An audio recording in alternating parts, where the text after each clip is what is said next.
Bruce Kelly McGillis, Top Gun. Alrighty. By the way, Men's Health Magazine.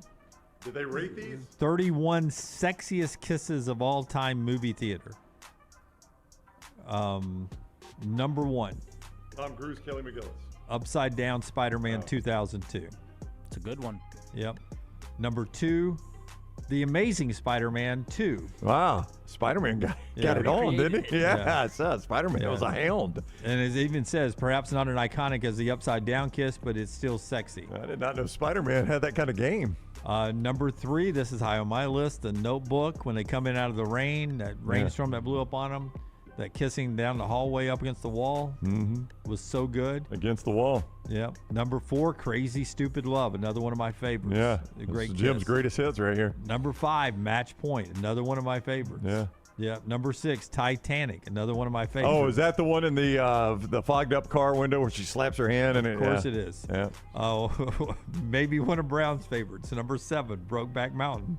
I thought you were going to go the end of Ricky Bobby there. Number 8, Cruel Intentions. That is a good one. Yeah, yes, it was. Yes, it was. At some point, we'll get to the swimming pool with the girl that used to be on Party of Five, Nev Campbell. What movie is that? Number 9. You know what? I thought 50 Shades of Grey. Yeah.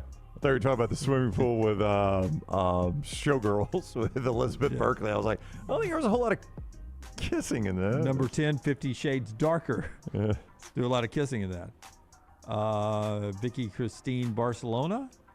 Moonlight. So what's your favorite? Yeah, why don't we? I gave you number 1, okay. Upside Down Spider-Man kiss. Oh, I figured yours would be the Notebook. Yeah. Notebook is high on the Ghost is on here. I don't know what Carol is. Pottery Jennifer's scene. Body. I don't know what Jennifer's Body is. My God. There's a Jennifer's theme. Body. There's a themes here on Men's Health, by the way. Yeah, Jennifer's Body is Megan Fox and Amanda Seyfried, Yeah. and Megan Fox is a vampire, and her friend is played by Amanda Seyfried, who has a crush on Megan Fox, Oh, interesting. Yep. as everyone did in 2007. Yeah. Wild Things is 19. So if you're scoring at home of Men's Health top 20 sexiest kisses of all time, 13 are male women, 6 are women, and 1 is Brokeback Mountain. Yeah. And Spider-Man did a lot more damage than I thought. Anybody else? Second down. Jim covered them all. Yeah, y'all can chime in. Yeah, I did not. I had a hard time with this one, but I'll because nothing really sticks out, so I'll go a stupid kiss. Dumb and Dumber, Jim Carrey, Lauren Holly. He kind of like eats her face. He does. Yeah. Boy, He Lauren does, Holly, she was a top seed in that movie, my friend. By the way, Top Gun 26 on this list. Okay, I made the top 26. Yeah. Yours is, let's see, 31. Nope. Dumb and Dumber not on there. All right. Second down. Bad list. Gal Gadot turns 41 today, best known as playing Wonder Woman in the recent Wonder Woman movies. What's the worst acting performance you've ever seen? You know, it's so weird that this popped up on my TikTok before you asked this, because I remember we watched it in a class in college. I took a class called docudramas at Jacksonville State, which is any movie that was made about a real life. When you listen on demand through the podcast platform of your choice, Apple, Spotify, iHeart, or Google Podcast, wherever you listen, always like, follow, subscribe, turn on automatic download so you can catch every part of the Next Round. Listen anywhere in the world, anytime on the Next Round podcast feed, and support the show by following, subscribing, and turning on automatic downloads on any podcast platform. Listen anywhere in the world, anytime on the Next Round podcast feed. Thanks for always making the Next Round a big part of your day. From driveways to interstates, accidents happen fast. The insurance company's response? Here's our offer. Take it or leave it. Leave it. Call Alexander Shunnarah Trial Attorneys. Over 250,000 clients. And no, they don't accept lowball offers. They fight, they win. Over $2 billion recovered. Call now for a free consultation. 659-777-7777 or alexwins.law. Physical office location, Birmingham. Jim Dunaway, Lance Taylor, Ryan Brown. The Next Round, presented by Bud Light, is on now. Here we go now, a live news show on a Friday. Lance back with us on Monday as he wraps up his European vacation. It sounds like a great movie from the 90s. Ryan Brown, Jim Dunaway, all the guys behind the big glass. A lot to get into college football. I hate using the word viral because I always think that's stupid. And I hate talking digital numbers because God knows I hear a lot of those a lot lately. But that Kirby Smart conversation is both doing digital numbers and has gone viral in college football conversations everywhere. I mean, it's everywhere. Yeah, the amount of people that reached out like, can we use your Kirby Smart video? You know, Yeah. I mean, a lot of people wanting to use it. A lot of our friends, Josh Pate, Andy Staples, using it in their show, which we always appreciate. Dusty and Danny on Sirius XM. Dusty and Danny. And that, as I said on the show yesterday, I've gone back and watched it again 2 or 3 times. So when you look at all the view counts on whatever platform you're looking at, 2 or 3 of those are mine on the Twitter side of it. Thank you for the support. So we'll get back into that a little bit. There's a couple of twists off of that I want to get to. I'm going to ask you at some point today, most likely, if not on Monday, give me 5 non-quarterbacks in this college football season that could be a Heisman finalist. I don't know next time we're going to get a non-quarterback winner. We've had plenty in our lifetime. You know, a couple of Alabama guys were non-quarterbacks. But non-quarterbacks who could be Heisman finalists either today or on Monday's show, as we do our Innisfree countdown to kickoff, as we always do, 120 days away from the start of the college football season. Your game day tradition is Innisfree Irish Pub in Tuscaloosa and in Lakeview. It's a game day tradition there, always a world-class atmosphere. And don't forget the Irish-inspired pub food, the signature Irish gold sauce, 120 days on our Innisfree countdown to kick off. We've got to start with something that you've got some details on I want to hear. Okay. It blew my mind when I heard it yesterday because I told you on the show, hey, Thanksgiving Eve, UConn and Duke are going to play basketball in Las Vegas. And we talked about how good these games are. And nobody gripes that they're not on campus in basketball because it gives us more of these big games. And then as soon as I get into the car, it breaks that Duke, that game is part of a 3-game package that Duke has sold to Amazon, that Duke has gone out and sold to Amazon.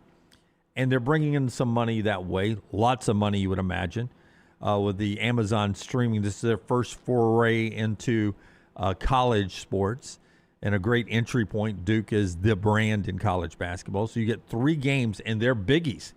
You get Duke, UConn in Vegas in November.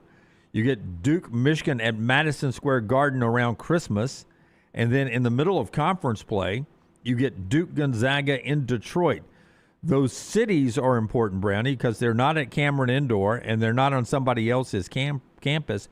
My first thought would be, is somebody pissed off at ABC, ESPN that they pay all this money to the ACC and Duke, the most watched ACC basketball program, is taking 3 marquee games and selling them on the open market to Prime? My first thought was, I've got to be pissed off at ABC, ESPN. My second thought is, how is this possible? You got some thoughts and some insight on this. How is this possible? How can Duke do this? So the way Duke is doing this is they found a loophole in their contract with ESPN ABC that as long as they are playing a non-conference game, neutral site, outside of the ACC footprint, they can sell these games independently.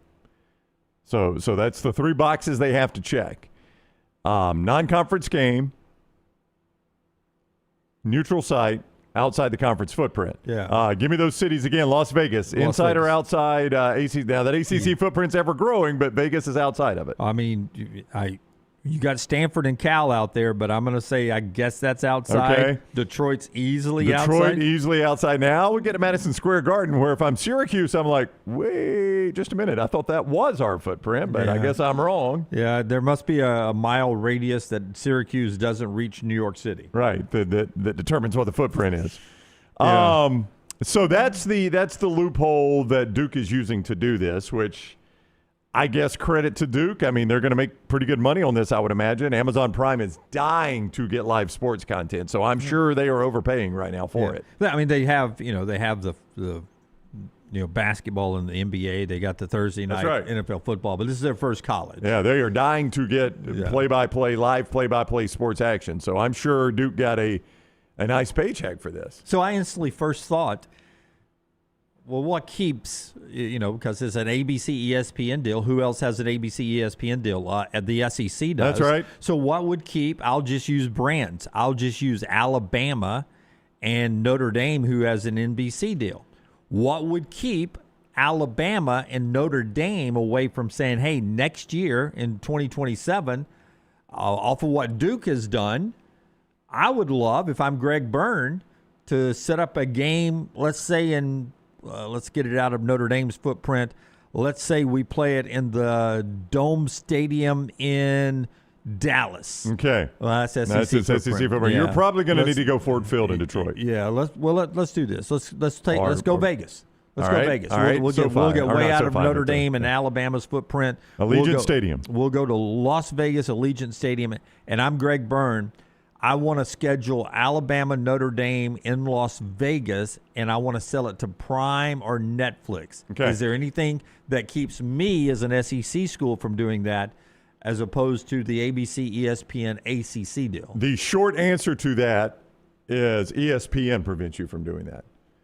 So I point blank, I reached out to some people in the SEC universe to say, hey, is this something your school has thought about, or is this something SEC schools have talked about that you're aware of? Could Florida basketball, That's number right. one, do what Duke just did? Because that money's straight to NIL, right? Yep. Let me just read some of the responses I got. You want these? Have you seen this Duke basketball / Amazon Prime story? Yes, First, I have. Not you. First person in the SEC universe to answer that. Yep. Can't believe they let them do that dead league walking. That's the first answer I got from somebody in the SEC. ACC is a dead league walking. And what he means by that is that the ACC, we pointed this out earlier this week, a lot of people inside college athletics believes we're on the cusp of a new expansion rights grab by the SEC and the Big Ten. And as I pointed out, there are very few, if any, Big 12 schools that I believe the SEC or the Big 12 will be interested in. Right. The SEC or the Big 10 will be interested in.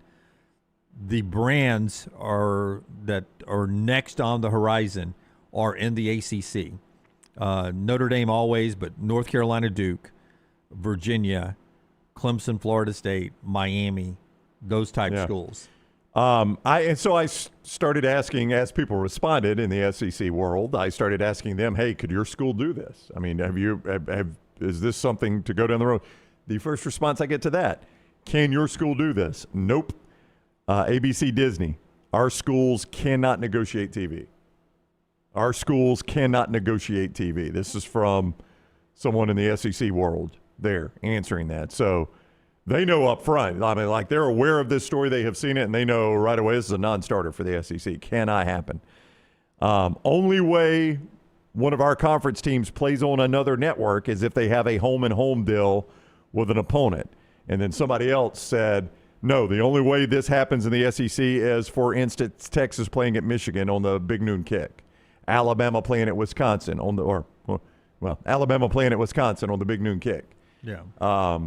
That's the only way this happens. Like, you've got to be at somebody else's media home rights. And home. That's right. You're playing somebody else's home game, because the example I used was, all right, let's say Alabama and Texas Tech. Let's say Ford starts a game in Detroit, the Ford Kickoff Classic, and they want Alabama and Texas Tech to play in that game. Can it happen if Ford goes and sells, or if the organizer of the game goes and sells the TV rights to Fox? Nope. If it is a Big Ten home game and they choose to move it to Ford Field for the Ford Kickoff Classic, and Fox would have had the rights anyway, yes, SEC can play in that. But if it's somebody that is going to negotiate it, hey, we've got our deal, Alabama, Texas Tech, you come play, it's going to be on Fox, the SEC's like, no, it ain't happening. They cannot do that. So that's my understanding from talking to several people in the SEC. This is an absolute non-starter in the Southeastern Conference. I use we a lot because we are an SEC footprint show, and I'm an SEC flag waver. So the SEC, we have we've thought about a lot of different scenarios in this broadcasting world that we are in now. There's so many ways you can broadcast events.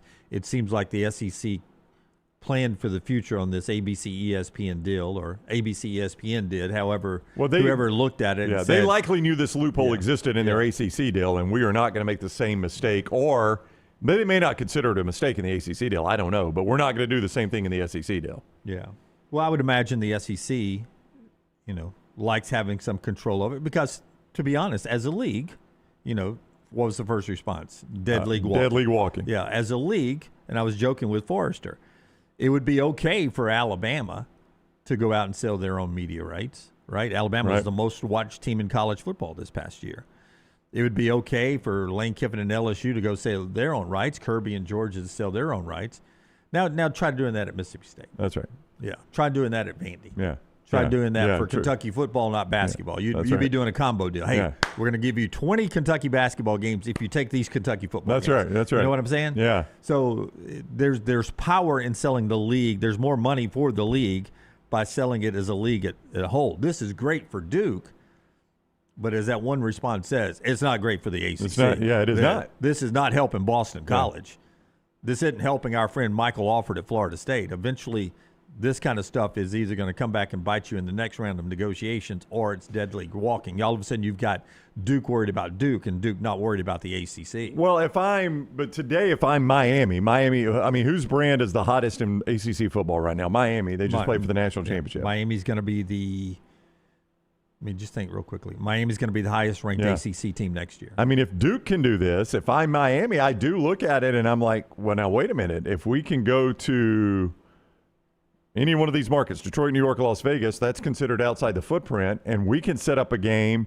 You're going to have to thread a needle because you're going to have to find another conference that can do this, because Duke is playing, remind me who they're playing, Gonzaga, UConn, and who? Michigan. All right, so apparently there's a way the Big Ten schools can do this if Michigan is doing it. Yeah. All those, I believe, are rights under at least two of them. I know UConn and Michigan, big brands, are under Fox. Yeah. So if I'm Miami this morning, I'm thinking, well, if Duke can do this, why do I not go to Las Vegas and say, hey, we got a good brand. It'd be a good TV game. Let's set this thing up. You go sell the rights. We'll take whatever portion of that, and you go find us an opponent, and we'll do this on our own. I mean, why would you not do that if you're Miami, right? Yeah. If Duke basketball can do it, and I'm Miami football, why would I not try that today? That's a really interesting story, and I do want to see details at some point. I don't know if they're out on, Duke negotiated this. So Duke's getting the money. I would imagine Duke then is paying out to UConn, paying out to Michigan, probably paying out to Gonzaga. I'd love to see how much they're paying out to those teams. Yeah, I would like to know the haul on this. Yeah. By the way, Gonzaga is the worst of the three. And they're not playing just – these aren't bye games. All due respect to, who was it one time? Auburn, Ohio State looked good in Atlanta. Yeah. But that Ohio State basketball team didn't deserve to be on the court with that Auburn team. Good brand, Ohio State, but Auburn was a Final Four quality team. Ohio State, I don't think, made the tournament. So that was a game that wasn't going to be a marquee matchup on television. But all three of these games would be a potential Reese Davis College game day host game at Cameron Indoor if you had Michigan, UConn, or at Madison Square Garden. Or these are big brands that are going to play Duke in these games. Duke, Michigan, and either Durham or Cameron Indoor, and Durham or Ann Arbor is a game day site. Yes. Those games are massive games. Duke, UConn, massive game. Dude, as you said, the crazy part about this, Duke Gonzaga is the worst of the three, and for years you would have said, man, Duke Gonzaga, all right, we got us a game. Now, the ESPN did get something out of this, so I don't think Duke just can fly independently of ESPN. ESPN got something back from Duke on this. Not a lot, though. Not a lot, but they did at least have to agree to this. So in my example of Miami doing this in football, ESPN may well say, no, we're going to draw the line right there. We want to show Miami, if we can actually get a good ACC game, we're going to show it, okay? Yeah. We show a lot of bad ACC games. If we're going to get a good one, we're at least going to put it on ESPN. Yeah. So that's probably why Miami is not doing what I said this very morning. What ESPN got out of this is Duke has agreed every year to play in an ESPN neutral site property-owned game by ESPN. Basically the same exact game, except ESPN gets it instead of Amazon Prime. That's right. The one that ESPN negotiates and puts together. It could be in Orlando. It could be in New York. It could be in D.C. It could be in Atlanta. It could be anywhere. Yeah. And the way basketball works, which is great, ESPN can kind of drag their feet on that and see who's going to be good.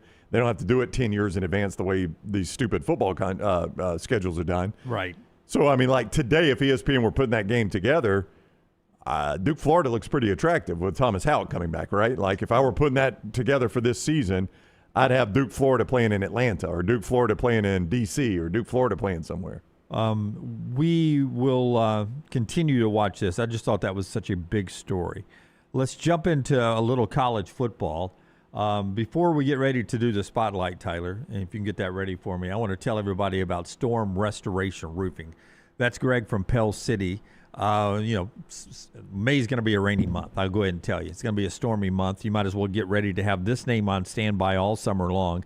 It is Greg from Pell City on Facebook. It is Storm Restoration Roofing on the interwebs, and you can call this number, 205-542-3531.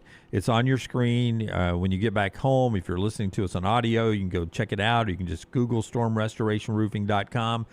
But save all the information, because when storms happen and you have damage to your home, I would just recommend, this isn't, any paid advice or anything. I would just say, I would call Greg from Pell City. He's such a nice guy.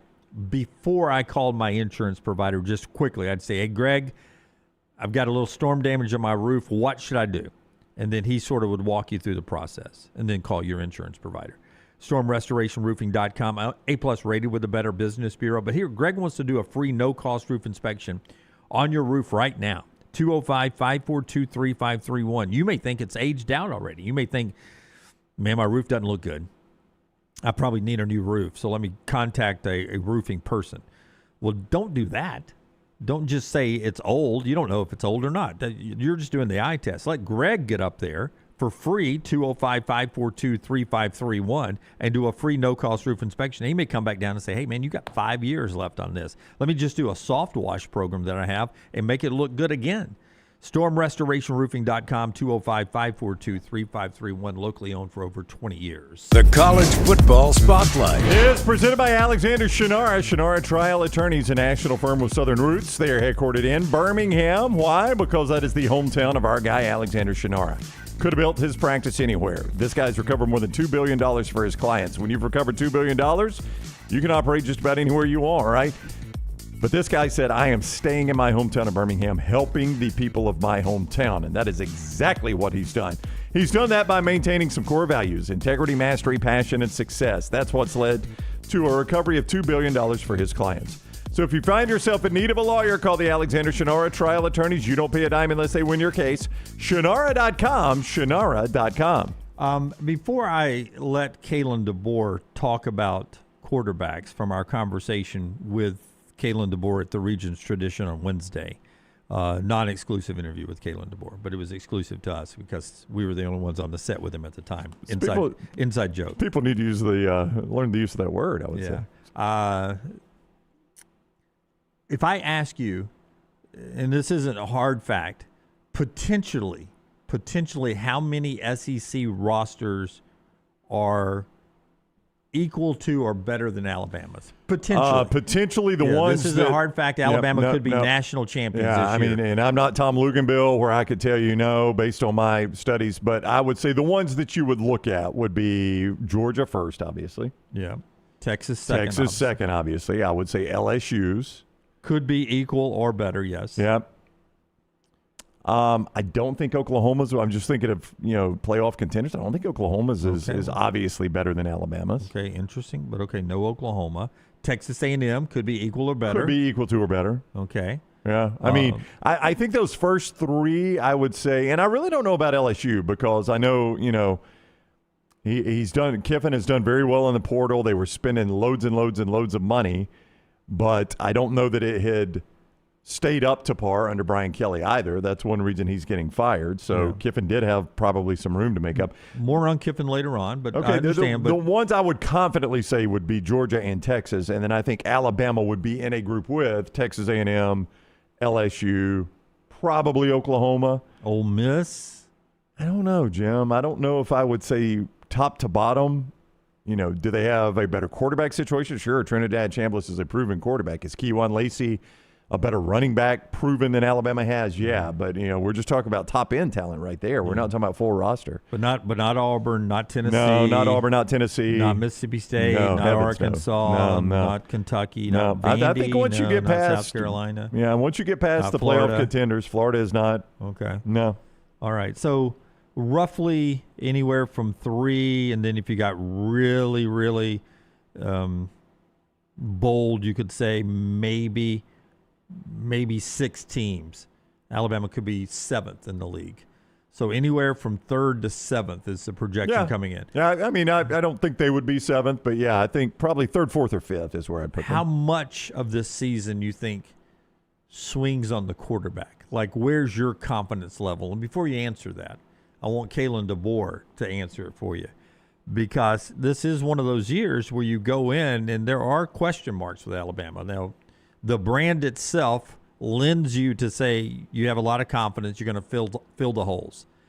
But last year was a new quarterback, and it was no shot on Jalen Milroe. It was an improvement at quarterback last year over Jalen Milroe, in my opinion. Well, in some areas. Yeah, in my opinion. Yeah, overall, I would agree, but there were areas, obviously, Milroe was better. Yeah, but I can only go overall. That's what I'm looking for. Overall quarterback play, overall, I would say better. it was an improvement. Yeah, better this past year. So now it's unknown at quarterback again. Neither one of these guys have started. How comfortable is Kalen DeBoer with the quarterback room? Here's the Alabama coach with us this week. Does anybody ever ask you about the quarterback job these days? I don't want you to tell me. I don't want to know. I want him to tell I like us. the suspense. It's everywhere I go. Everywhere you go, and reason I understand. That's a big deal, and again with the quarterbacks, we got 2 great ones. Whoever is pulling the trigger for us, I'm extremely confident. But because I know what the floor is of whoever is the bottom is the other guys can only be better. So. I'm excited about what we have there, and they're just great guys competing for the spot. And you could see even when Ty got drafted, just the way relationship that whole room had, and it's going to continue to carry on because you got 2 other high-character guys that just really care about each other. Yeah, and I like the way he said that, is that whoever's the number 2 guy, I know what the floor is of him, so everything else is going to be above that. So whoever beats out the 2 guy, I'm very comfortable where the floor is of the 2 guy. That gives me a little confidence in the quarterback position. What about you? Well, is that another way, in your opinion, of saying, I think we potentially have 2 starters here? Like, I'm comfortable with either one starting. Is that another way of saying that? I think 100% is that this is still a full-fledged quarterback battle going into fall camp, that both guys are still in the mix. You don't know who the starter is going to be yet. Everybody has their opinion on that. I think it's still a true fight. And I think he's saying is that I'm comfortable with either guy. Well, I think anytime you are, whether it's negotiating a salary, picking a marriage partner or a girlfriend or a date for the prom, you want to know what the floor is, right? You want to know what worst case scenario is. Like if I can't find another date for the prom, will so-and-so say yes? You always wanted to know that, right? So I think that's kind of the same way here. Like, I at least want to know what my worst case is. Now, my best case could vary. Like, Keelan Russell, I've seen Austin Mack under the lights. I haven't seen Keelan Russell yet. So Keelan Russell could get under the lights, and, man, he could look like Tom Brady under the lights. I don't know. But I know my worst case is this is what I have seen from Austin Mack under the lights. And if that's what I'm going with, then I'm comfortable with that. And I'm not saying that is your worst case scenario, Austin Mack. That could be your best case scenario. That's right. But you at least know what it is. And I think that's kind of what Kalen DeBoer is saying there, is like, listen, man, I've coached Austin Mack for, 3 years now, 4 years, whatever. This is going to be my 4th year. I've seen him in game action in the Rose Bowl, and I know at least what I've got right there. So I know what the floor is. And there is some value in that. There's no doubt there's value in knowing the floor. Like, I don't know how many, this Steve Sarkisian knows that at Texas. I think probably Alex Golesh knows that. He talked about it in his interview with us with Byron Brown because he's coached him before. Kirby knows it in his quarterback situation. So there's a whole lot of value in that. Go ask, For instance, Josh Heupel. You think he knows what the floor is in his quarterback situation? He does not. So I wanted to bring that up on Kalen DeBoer. We had not played that sound bite. You can see our entire interview with Kalen DeBoer, Alex Golish, and Kirby Smart, and all the other coaches and personalities we had out at the Regions Tradition on our YouTube channel. Also audio versions on Apple and Spotify. Spotify also has video as well, as Tyler always likes me to point out.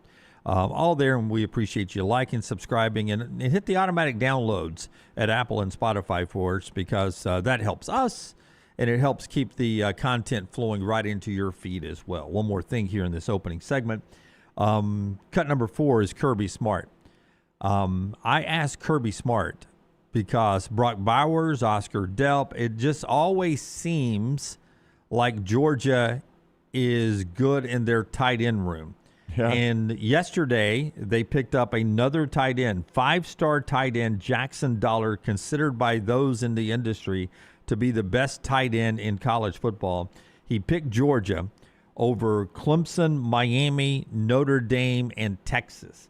So I asked Kirby before the and this isn't Kirby, so no NCAA violation here. This isn't Kirby talking about Jackson Dollar. This is just Kirby talking about, dang, man, why are you always so good at tight ends?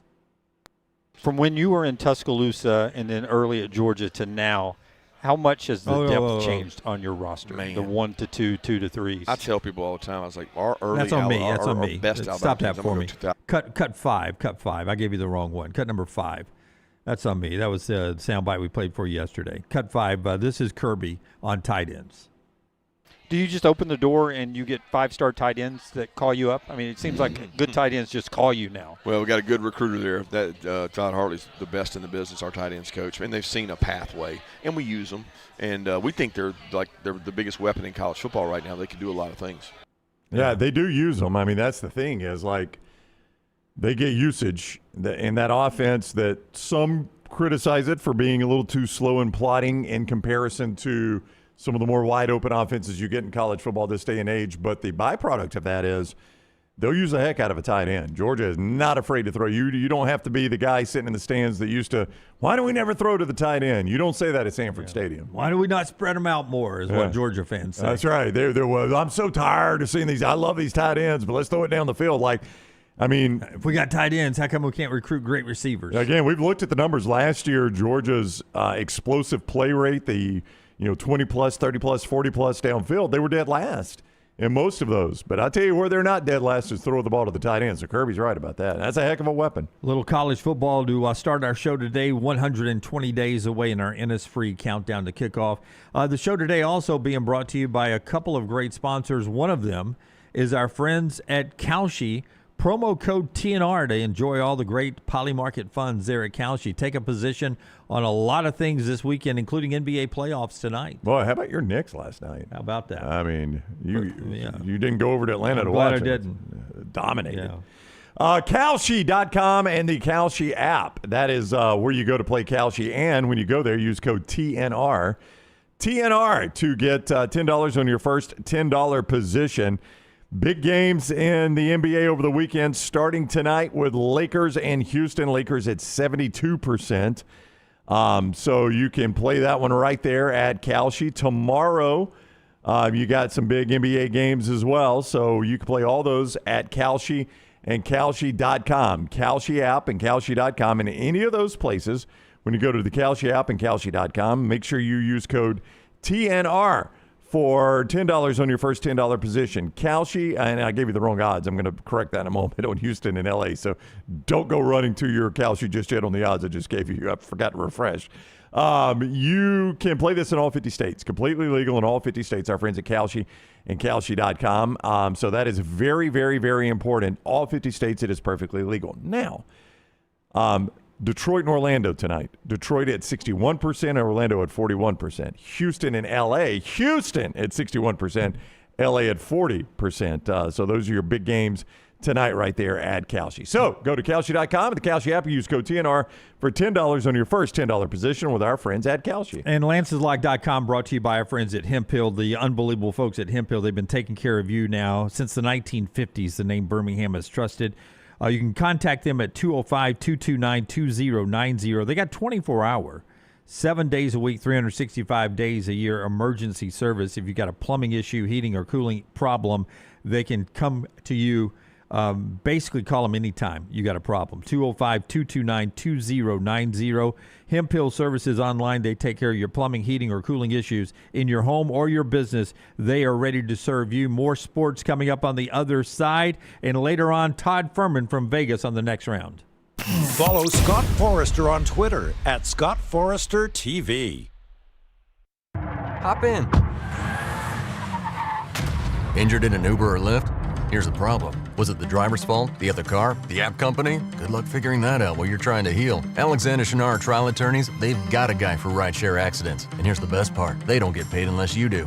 You heal. They fight. One call, 659-777-7777. Or visit alexwins.law. Alexander Shunnarah Trial Attorneys. Because rideshare accidents need an experienced team. Physical offices, Birmingham. To everyone who craves a fresh meal made just for you, let our team member Jacob share what's special about Culver's. In Wisconsin, our food comes from the heart, and taking the time to handcraft your meal with care is how we've always done it at Culver's. It's why your Butterburger doesn't touch the grill until after you order. Come to Culver's and let us serve you a Butterburger, made special just for you. From Wisconsin with love, welcome to Delicious.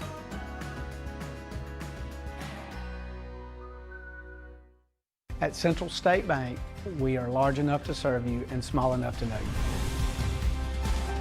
Manage your money with ease, whether it's mobile banking, hassle-free checking, competitive loans, business solutions, or personalized financial advice. We're your hometown bank with big-time service. Visit us today and experience banking made simple, because at Central State Bank, you come first. Member FDIC. Hey, Lance Taylor from the next round to tell you about one of our favorite places for breakfast, lunch, and dinner. That is Hamburger Heaven since 1982. Hamburger Heaven has been serving Birmingham's best hamburgers, cheeseburgers, French fries, hand-spun milkshakes, and sandwiches made fresh to order.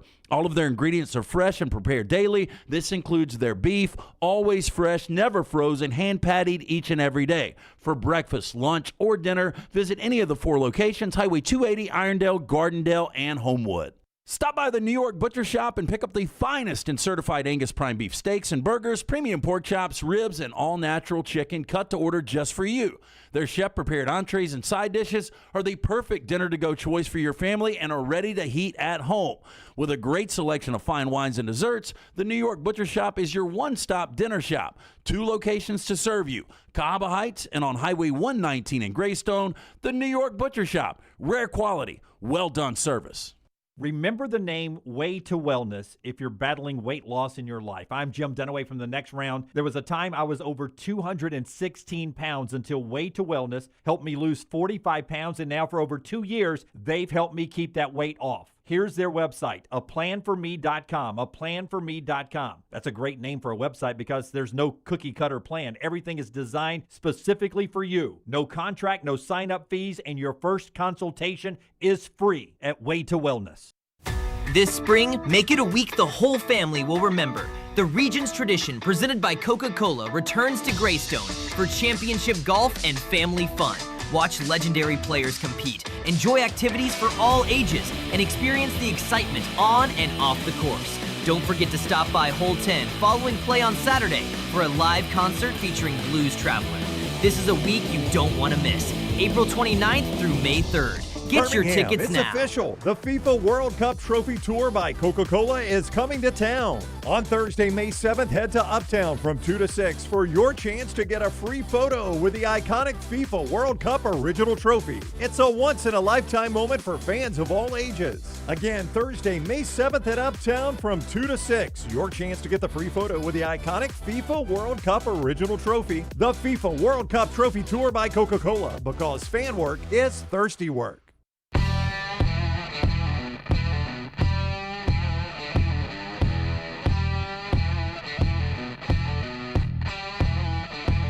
Hey, by the way, Regions Tradition continues on throughout the weekend. Regionstradition.com, is that right, for tickets if you want to still get out there? Yeah, you can still get some tickets out there. Stuart Sink, Alabama native, Alex Chaka, 7 under par 65 yesterday to grab the first round lead. Weather Looking pretty good over the weekend. So they're getting rain at temperatures. night. Yeah, getting rain at night and playing golf during the day. You can't beat that. A little cooler temperatures, so you won't sweat it all out there. It'll be a nice time to be out there this weekend. Regionstradition.com. I think the high today is only 63 here.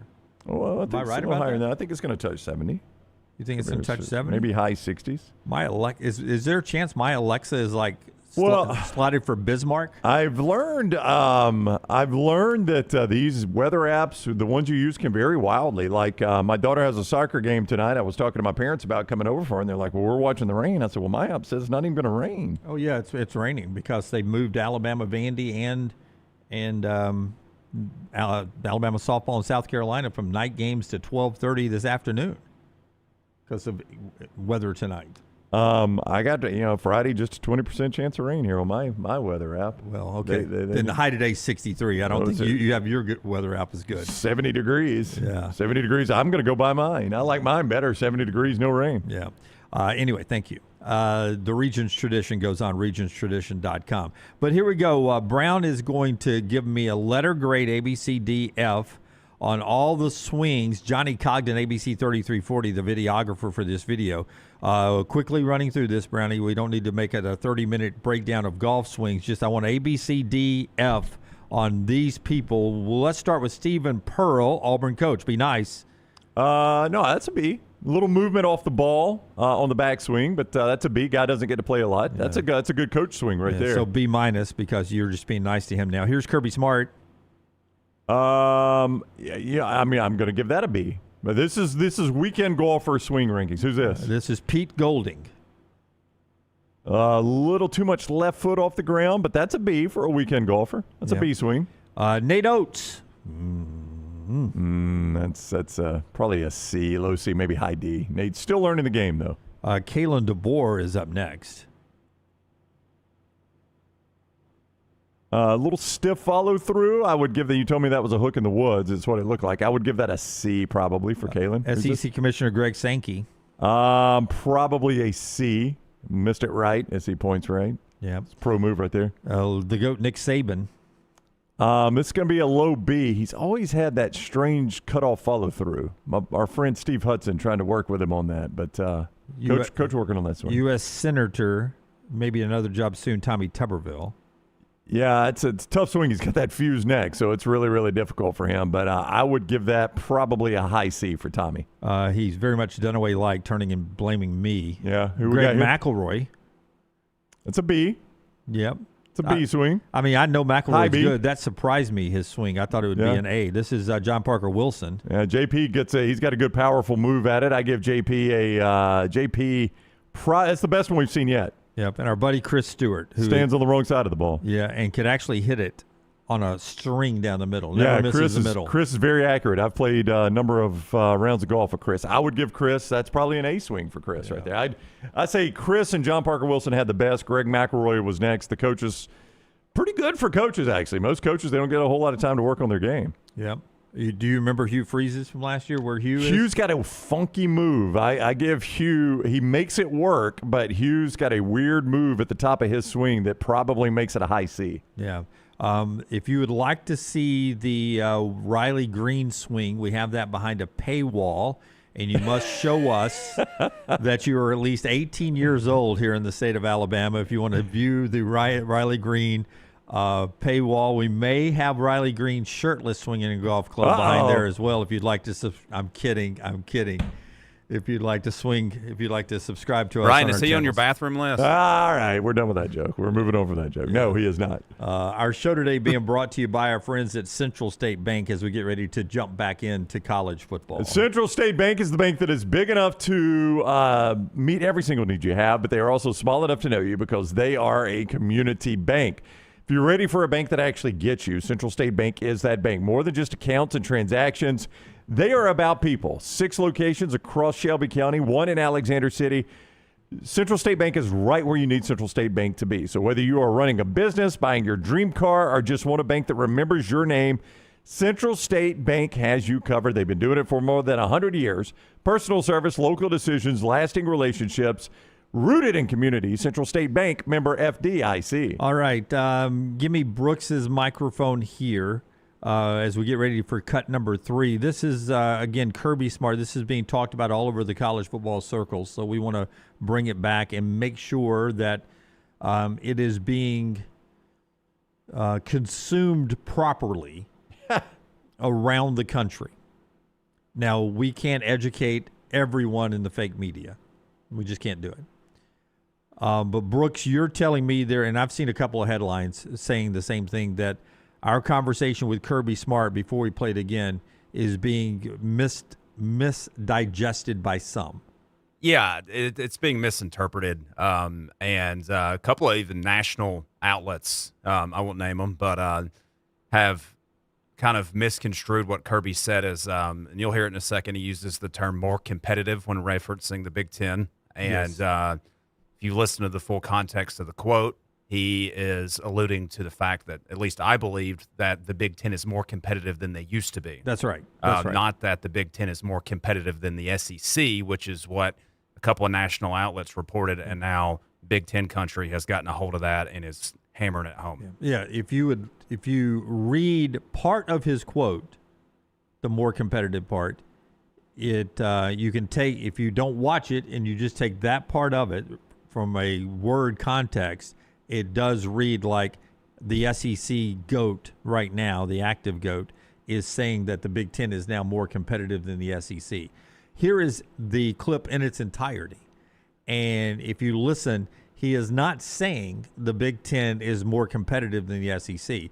He is saying the Big Ten's success, winning 3 national championships, is because one of the reasons could be is because the Big Ten is more competitive, which means maybe competitive equal to the SEC, but it's more competitive than it used to be when sometimes it was just Ohio State and Michigan. Here's Kirby Smart. The college football landscape has really, really changed. The Big Ten has won 3 straight championships. 3 straight. I mean, that's just crazy. The SEC dominated What's your it for theory so long. on that? Let me hear it. Why? You really want my theory? I want your theory. Yeah, I want to Okay. hear it because we just had more draft picks than them. That's right. Not Overall. not in the first. That's right. That was a flip in the first because Right. they had more in the first Right. than SEC did. Yeah. But why do you think it's so here's my theory. As a football coach, you're not going to like my theory. I'll go ahead and tell you, okay? I like all theories. I think back in the day when he is so setting you up to cut you down. Right yes, here. I know. Just wait. He's going to bring up the paying the players. Well, everybody was paying players. Sure. I'm not saying like only Alabama was or only Georgia was. Everybody was paying players, but I think there was almost a handshake agreement, like Alabama and Auburn, to a certain extent, were going to let it go on because they knew each other were doing it. But by God, they weren't going to let Ohio State come down here and get a player, or Georgia and Florida. They knew battling over South Georgia. We're both cheating a little bit, but we're not going to let Michigan come get a player. Well, now it's free game. Is there any validity to that? Is that a bad theory? I don't know. I can't figure out what it is. I just think they have a more competitive conference, like the top of their conference. There's more good teams. It used to be Ohio State was good. Yeah. You know, like Michigan was really good. When Harbaugh had a great team, Indiana's good. Like now they got Oregon. They got a draw. They have an ability to attract good players. Now NIL has a factor too, for sure. But so does Miami. I mean, so does Florida. I mean, people have money. More people have money. That's right. So I think the talent is spread out thin. Where before in the SEC, it was a magnet to talent. That's the right. disparity was so great that it was like you couldn't mess it up. You'd win regardless. And now it's like, okay, it's more even, and it's just been 3 in a row. But it's crazy. Like when you were over here as a defensive coordinator, you would not have taken the Indiana job under any circumstances. No, probably not. There is no way they would have pried you away from Tuscaloosa. You were waiting for a better job than that. I agree with that. And now it's a national championship program, so it just shows you how quickly things can change in this landscape. That's true. It can That's change nuts. quick, but that doesn't explain why the Big. No, I agree with you. That doesn't explain why the Big Ten's been able to do that, and that's just. You know, I have so much respect for them. I'm like, are they better coaches than us? Are they? And that's what all our coaches say. They're like, I think Joel Klatt says that. Yeah, I mean, people have said that. I don't think that's the case because I don't think they're taking less talent in theory and doing more with it. Now, the other theory is, and this is one nobody likes to hear, is it's a lot of SEC coaches say this in my meetings. They say they don't have the grind we do.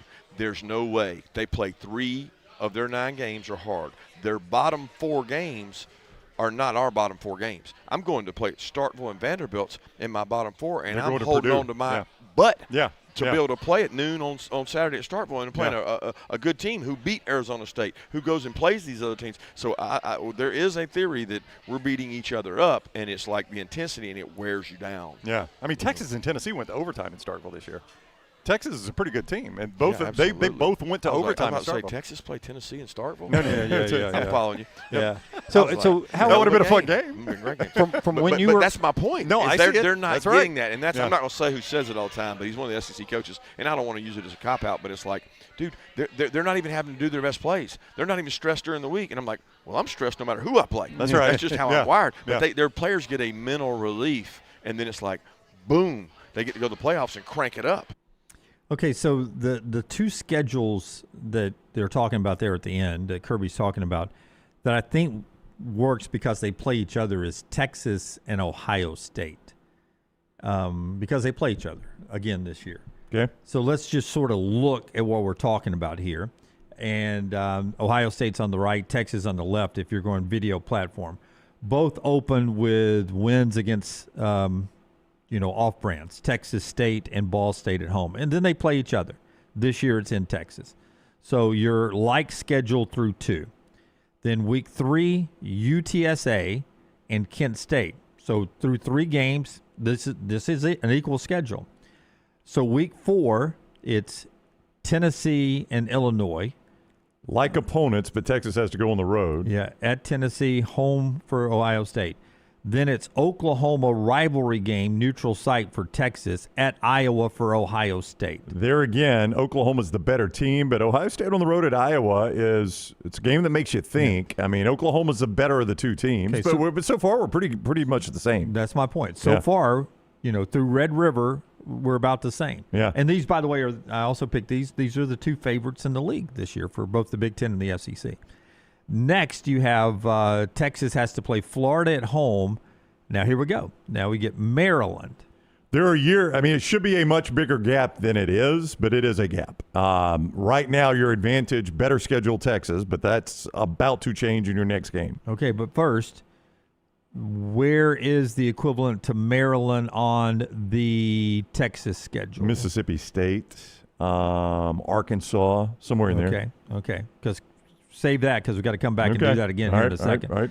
Okay, next is Ole Miss, and now at Indiana for Ohio State. So that sort of evens it back up a little bit. Maybe even gives Ohio State the edge. I mean, you were talking about going on the road to the defending national champion, and Texas is hosting a playoff team, yes, but it's just a slight edge if Ohio State has the edge. Now, here's where Kirby was talking. Now it's different in the Big Ten, okay?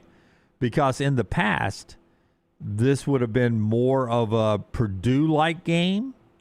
This would have been more of a Northwestern, somebody like that. They're going to play them later, but Rutgers, But here we go now. Mississippi State for Texas. Meanwhile, Ohio State has to go to USC. That's right. Back-to-back games. Now, they do have a bye in between, but back-to-back games at Indiana and at USC. Yeah. That is Ohio State's – they've got the edge. I mean, it is now not just it's a better schedule, right? A more difficult schedule right now. Yeah, but don't interrupt the flow here because now in another game that would have been Minnesota or, somebody like that, now they're home to Oregon. So they were pretty even until Maryland, a little dip behind Maryland, but then you go on the road at Indiana, on the road at USC, home to Oregon. Yeah, now you've got a significantly better schedule. Yeah. But then the finish for Texas is LSU on the road, Ohio State's back to Northwestern, Arkansas at home, at Nebraska, good brand, but it's more Missouri than it is anything else right now. And then at the end is rivalry games at Texas A&M and home to Michigan. I mean, slight advantage, tougher schedule, Ohio State. I don't even know if it's slight. I think it's actually a much more difficult schedule. Well, I mean, when you factor in LSU and Texas A&M and what they could be at the end and what USC and Michigan could be this year, I think it's pretty close, but slight advantage Ohio State. Ohio State is playing 1, 2, 3, 4, 5 definite playoff contenders. Texas, Indiana, Southern Cal, Oregon, and Michigan. I mean, those are all playoff contenders. Yes. Texas is playing Oklahoma, who's a playoff contender, Ole Miss, who's a playoff contender, LSU, and Texas A&M. So it's 4 to 5. Well, no, you left out Ohio State. Well, Texas that's true. Yeah, plays 5 to them 5. too. Yeah. We need to wipe that game off. So yeah, But you so didn't on 4, the okay. So 4 to 4. Yeah, 4 to 4, 5 to 5. So either way, so that's as far as playoff contenders go. But now Now take the non-playoff contenders and you start pairing the Tennessees and the Floridas and, that kind of stuff with the others. And that's, to me, that's what Kirby was talking about, in my opinion, is now they are playing better games, bigger profile games, because the league is better. The league is deeper. Yeah. It's more competitive, as he said. It's not more competitive than the SEC. It's more competitive in the league. And that also helps attract players who want to play in big games. Players don't want to play just in, one good out-of-conference game and the Michigan game at the end of the year, and then they're playing Northwestern, Minnesota, Rutgers, Purdue. Those games sucked. It didn't attract the same type of players that the SEC was drawing on for so many years, when the SEC, had 5, 6, 7 really good teams, and you had, that Alabama LSU game in prime time. Oh, Alabama Auburn in the Iron Bowl. Man, you talking about Georgia's playing Tennessee, Georgia and Florida. The matchups, there were more big matchups in the SEC than there were in Big Ten conference play for a long period of time. That's what Kirby was saying. Kirby, it's more competitive, so it helps draw better players. And ultimately, if you just listen to the start of his answer, he goes, the Big Ten is more competitive. It used to just be Ohio State. I mean, he's telling you, he's talking about now how competitive the actual Big Ten is. So, there's definitely at very best taken out of context. In some cases, probably willfully taken out of context. Yeah, so that's the fairest way I could break down what he was saying there, to the point that even I gave you the Big Ten favorite and the SEC favorite, and the Big Ten favorite is slightly a better schedule, maybe equal, but slightly a better schedule than the SEC schedule. That's what Kirby was talking about.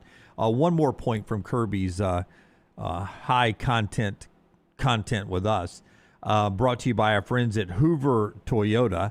They'll help make your drive anywhere better. Yeah, there's no doubt about it. Hoover Toyota is the place to go when you're in need for any new vehicles right now. And you can see all their inventory and their great pricing online right now at hoovertoyota.com. hoovertoyota.com. The inventory they have right now, fantastic selection. And their on-site finance department provides affordable financing options.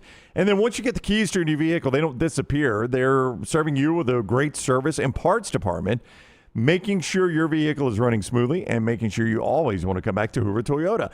They've got the red carpet program as well. It gives you ways to let your friends and family experience an amazing shopping experience, and a referral program for you for bringing those friends and family members in.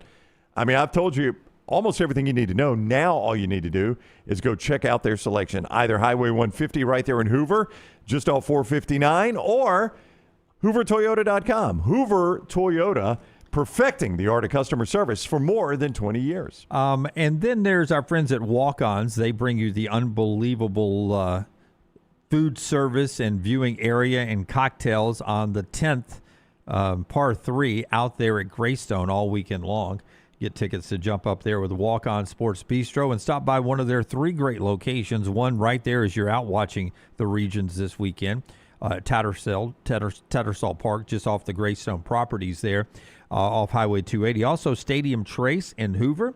And, of course, the great location in Trustful. It's our friends at Walk-Ons, where it's game on at Walk-Ons. And then there's the comment by Kirby Smart, head coach at Georgia, former defensive coordinator at Alabama, when I asked him about depth. And this has gone, got pushed around a lot as well. Lane Kiffin even retweeted it, said fact. And then a lot of people, name brand people that you would recognize, have quote tweeted this, talking about the parity in college football now. Here's Kirby Smart on the depth in college football now and how it used to be different a decade ago. From when you were in Tuscaloosa and then early at Georgia to now, how much has the depth changed on your roster? Man. The 1 to 2, 2 to 3s. I tell people all the time, I was like, our best Alabama teams, I'm going to go 2012, 13, 14, 15, would beat the dog out of all these teams right now because they could practice different and they were deeper.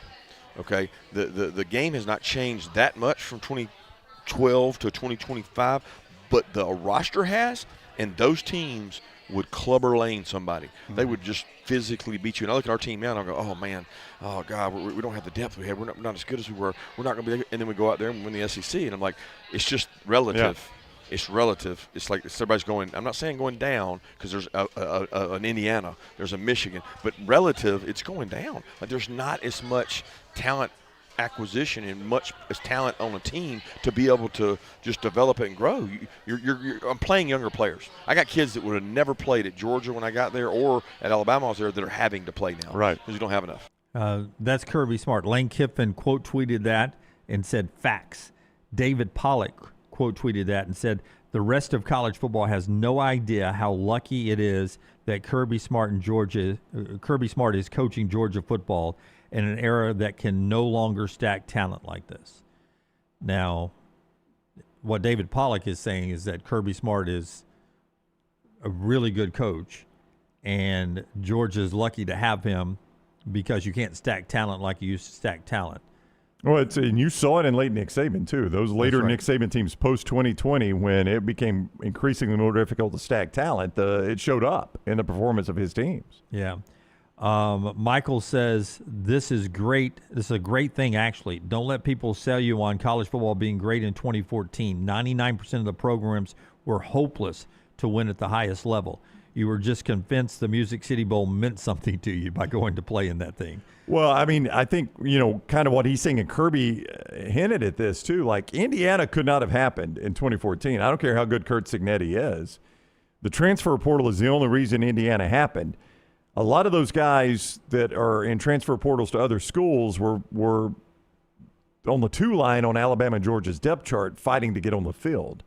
Well, now they get on the field by saying, I'm not getting on the field in Tuscaloosa or Athens, and the guy playing in front of me is an NFL first-round pick, and he can't go to the NFL for another 2 years because of the NFL rules. Where am I getting on the field? I'm getting on the field and filling the other school, right? That's where I'm going to go get on the field. I look at this and I'm like, this guy's a first-round NFL draft pick. I'm not beating him out, so I got to go somewhere else. John Massengale writes, I tend to agree with what Kirby is saying. For anyone who's watched college football for a long time, from Tebow, Florida, until 2022 Georgia, the top teams in college football were in a tier of their own, most of them in the SEC, by the way. One of the most impressive feats in college football history is Clemson winning 2 national titles in that era. I mean, think about Tim Tebow 2008 through 2022 and what Georgia, Alabama, that Florida team was and where college football was. For Clemson to be built into and win 2 national championships in that era, when you had LSU good as well, winning a national championship, when you had Ohio State good. Notre Dame bubbled in there as well. Well, they got elite quarterbacks in Trevor Lawrence and Deshaun Watson, so that obviously was very, very helpful when you can be not just good at quarterback but elite. And both those guys were elite college quarterbacks. They were more than that, though. They had good running backs, great wide receivers, really I was getting nasty to that. defenders. I was getting to that, but the person that wants to argue the other side of that, Jim, would say, and they got to play in the ACC. They got to go play at Wake Forest and at North Carolina. And they got to host Boston College, while Alabama and LSU and Ohio State were playing much, much better teams. So they didn't go through the same grind. That's what I'm just saying. I'm telling you what the contrary opinion would be to that. Yeah. David Ubben with The Athletic. Interesting analysis and indisputably good for the sport, in his opinion. So a lot of people seem to be okay with, it being this way now. WOB or WOB. I hope the DeBoer haters in the fan base at Alabama are listening to this comment from Kirby. Yeah, they may be. I don't know. It's Brandon says it's just a different era now. He says it's the chat room. We'll never go back to 2019 LSU and 2020 Bama, but they would have crushed Indiana, and he's right. Yeah. And Kirby just said that. Yep. They would have crushed Indiana. That 2019 LSU team, 2020 Alabama. These national champions of today, those teams would have run off the field, but you won't see them again because the system has changed. Yeah, I just thought it was very interesting. And real quick, before we get out of this hour, Brooks, microphone, please. Brooks, just a guess. I don't want hard numbers or anything. Which, on all platforms, audio, video, which soundbite is outperformed? Big Ten competitiveness or Kirby Smart saying Alabama fans would have clubber-langed these teams, Alabama teams. So with our audience, the talk of the Alabama teams and how they would have clubber-langed someone, would beat the dog out of everyone. With our audience, that is performed much better. Not much better, just better.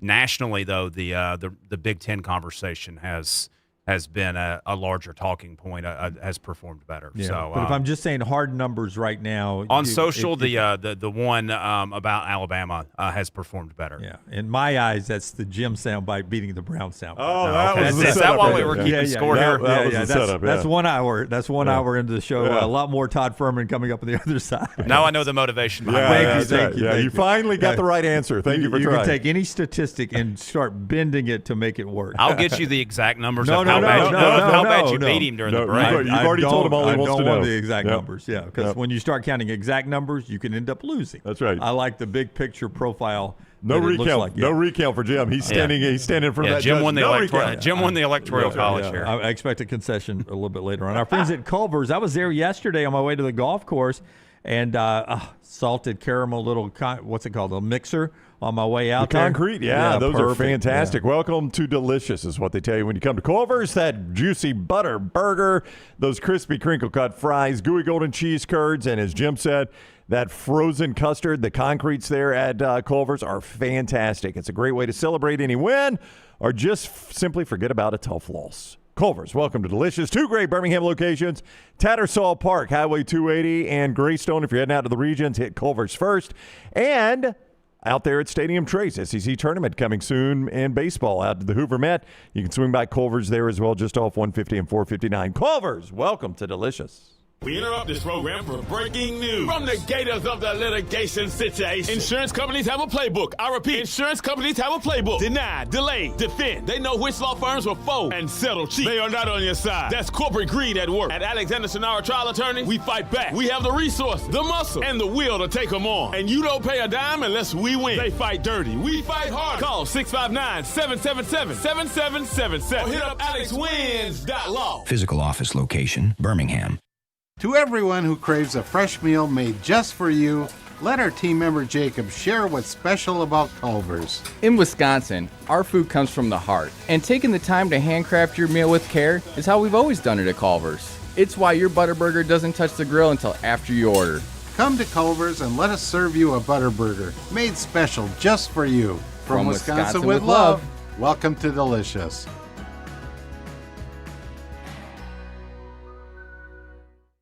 At Central State Bank, we are large enough to serve you and small enough to know you. Manage your money with ease, whether it's mobile banking, hassle-free checking, competitive loans, business solutions, or personalized financial advice. We're your hometown bank with big-time service. Visit us today and experience banking made simple, because at Central State Bank, you come first. Member FDIC. Hey, Lance Taylor from the Next Round to tell you about one of our favorite places for breakfast, lunch, and dinner. That is Hamburger Heaven since 1982. Hamburger Heaven has been serving Birmingham's best hamburgers, cheeseburgers, French fries, hand-spun milkshakes, and sandwiches made fresh to order. All of their ingredients are fresh and prepared daily. This includes their beef, always fresh, never frozen, hand-pattied each and every day. For breakfast, lunch, or dinner, visit any of the 4 locations, Highway 280, Irondale, Gardendale, and Homewood. Hey, let me tell you about our friends at Urology Centers of Alabama. Compassionate and comprehensive urological care with 35 physicians, 17 locations across Alabama. Their patient-centered approach to all of your urological needs. Remember, they've got that new men's health center. It is beautiful, helping men with a wide range of sensitive male issues in a comfortable environment. You can always go online, visit urologycentersalabama.com, schedule an appointment with one of their many urologists today. Hey, there's nothing worse than waking up to a plumbing problem. Don't get caught in a flooded house. Call the guys at Hemp Hill Services. Adam, Chad, and the team at Hemp Hill are the only ones I trust to fix it and fix it right the first time. Hemp Hill Services does it right and always at a fair price. For all of your plumbing, cooling, and heating needs, trust the name that Birmingham has trusted since 1954. That is Hemp Hill Services. Call now, 205-229-2090. That's 205-229-2090. The PGA Tour champions are coming back to Greystone. The region's tradition, presented by Coca-Cola, is bringing championship golf April 29th through May 3rd. Watch the game's biggest names battle it out for one of the most prestigious titles on the tour. Experience the atmosphere, the excitement, and a full week of entertainment. This is the week golf fans love. The region's tradition, presented by Coca-Cola, April 29th through May 3rd. Get your tickets now. Birmingham, it's official. The FIFA World Cup Trophy Tour by Coca-Cola is coming to town. On Thursday, May 7th, head to Uptown from 2 to 6 for your chance to get a free photo with the iconic FIFA World Cup Original Trophy. It's a once-in-a-lifetime moment for fans of all ages. Again, Thursday, May 7th at Uptown from 2 to 6. Your chance to get the free photo with the iconic FIFA World Cup Original Trophy. The FIFA World Cup Trophy Tour by Coca-Cola, because fan work is thirsty work. Jim Dunaway, Lance Taylor, Ryan Brown. The Next Round, presented by Bud Light, is on now. We have live beach volleyball going on TB2 down here. Yeah, I forgot to change it in the break. Is that still down in Gulf Shores? That's a great question. I have no idea. Yeah, I don't know if it still is or not. Palm trees, the cloudy skies, it very much could be. Yeah. Yeah, I don't know. Good looking atmosphere going on down there at the beach volleyball, if that's still in Gulf Shores. Wherever that might be. Yeah. Hey, I'll tell you what is coming to Birmingham before we go to Todd Fuhrman. The FIFA World Cup Trophy Tour presented by Coca-Cola. Thursday, May 7th, headed Uptown 2 to 6. Your chance to get a free photo with the iconic FIFA World Cup Original Trophy. Once-in-a-lifetime moment for fans of all ages. FIFA World Cup Trophy Tour presented by Coca-Cola, because fan work is thirsty work. Todd Fuhrman is on social media at Todd Fuhrman. CBS Sports is where you see his work. He joins us now. What is up, Fuhrman? How are you? I'm doing well, and it is indeed in Gulf Shores, Alabama, gentlemen, for the Beach Volleyball Championships. And the only reason I know that is friend of the program, Dawn Davenport, down there on the broadcast as part of the coverage for the NCAA Championships. Love Dawn. What a sweetheart she is. She is fantastic. So she's part of the coverage down there. That's amazing. She is, and I picked on her relentlessly last week, telling her that she needed a little bit more airtime to cover sports people actually cared about, like the NHL playoffs. She did not take so kindly to that. But alas, that's what I'm here for, to keep everybody honest. That's right. You got to do that. All right, Gulf Shores. So, man, looking good on ESPN too. Yeah, they should put some Gulf Shores signage somewhere, so we would know. You know how the NCAA basketball tournament, they always have the city name that is playing in. They need that somewhere.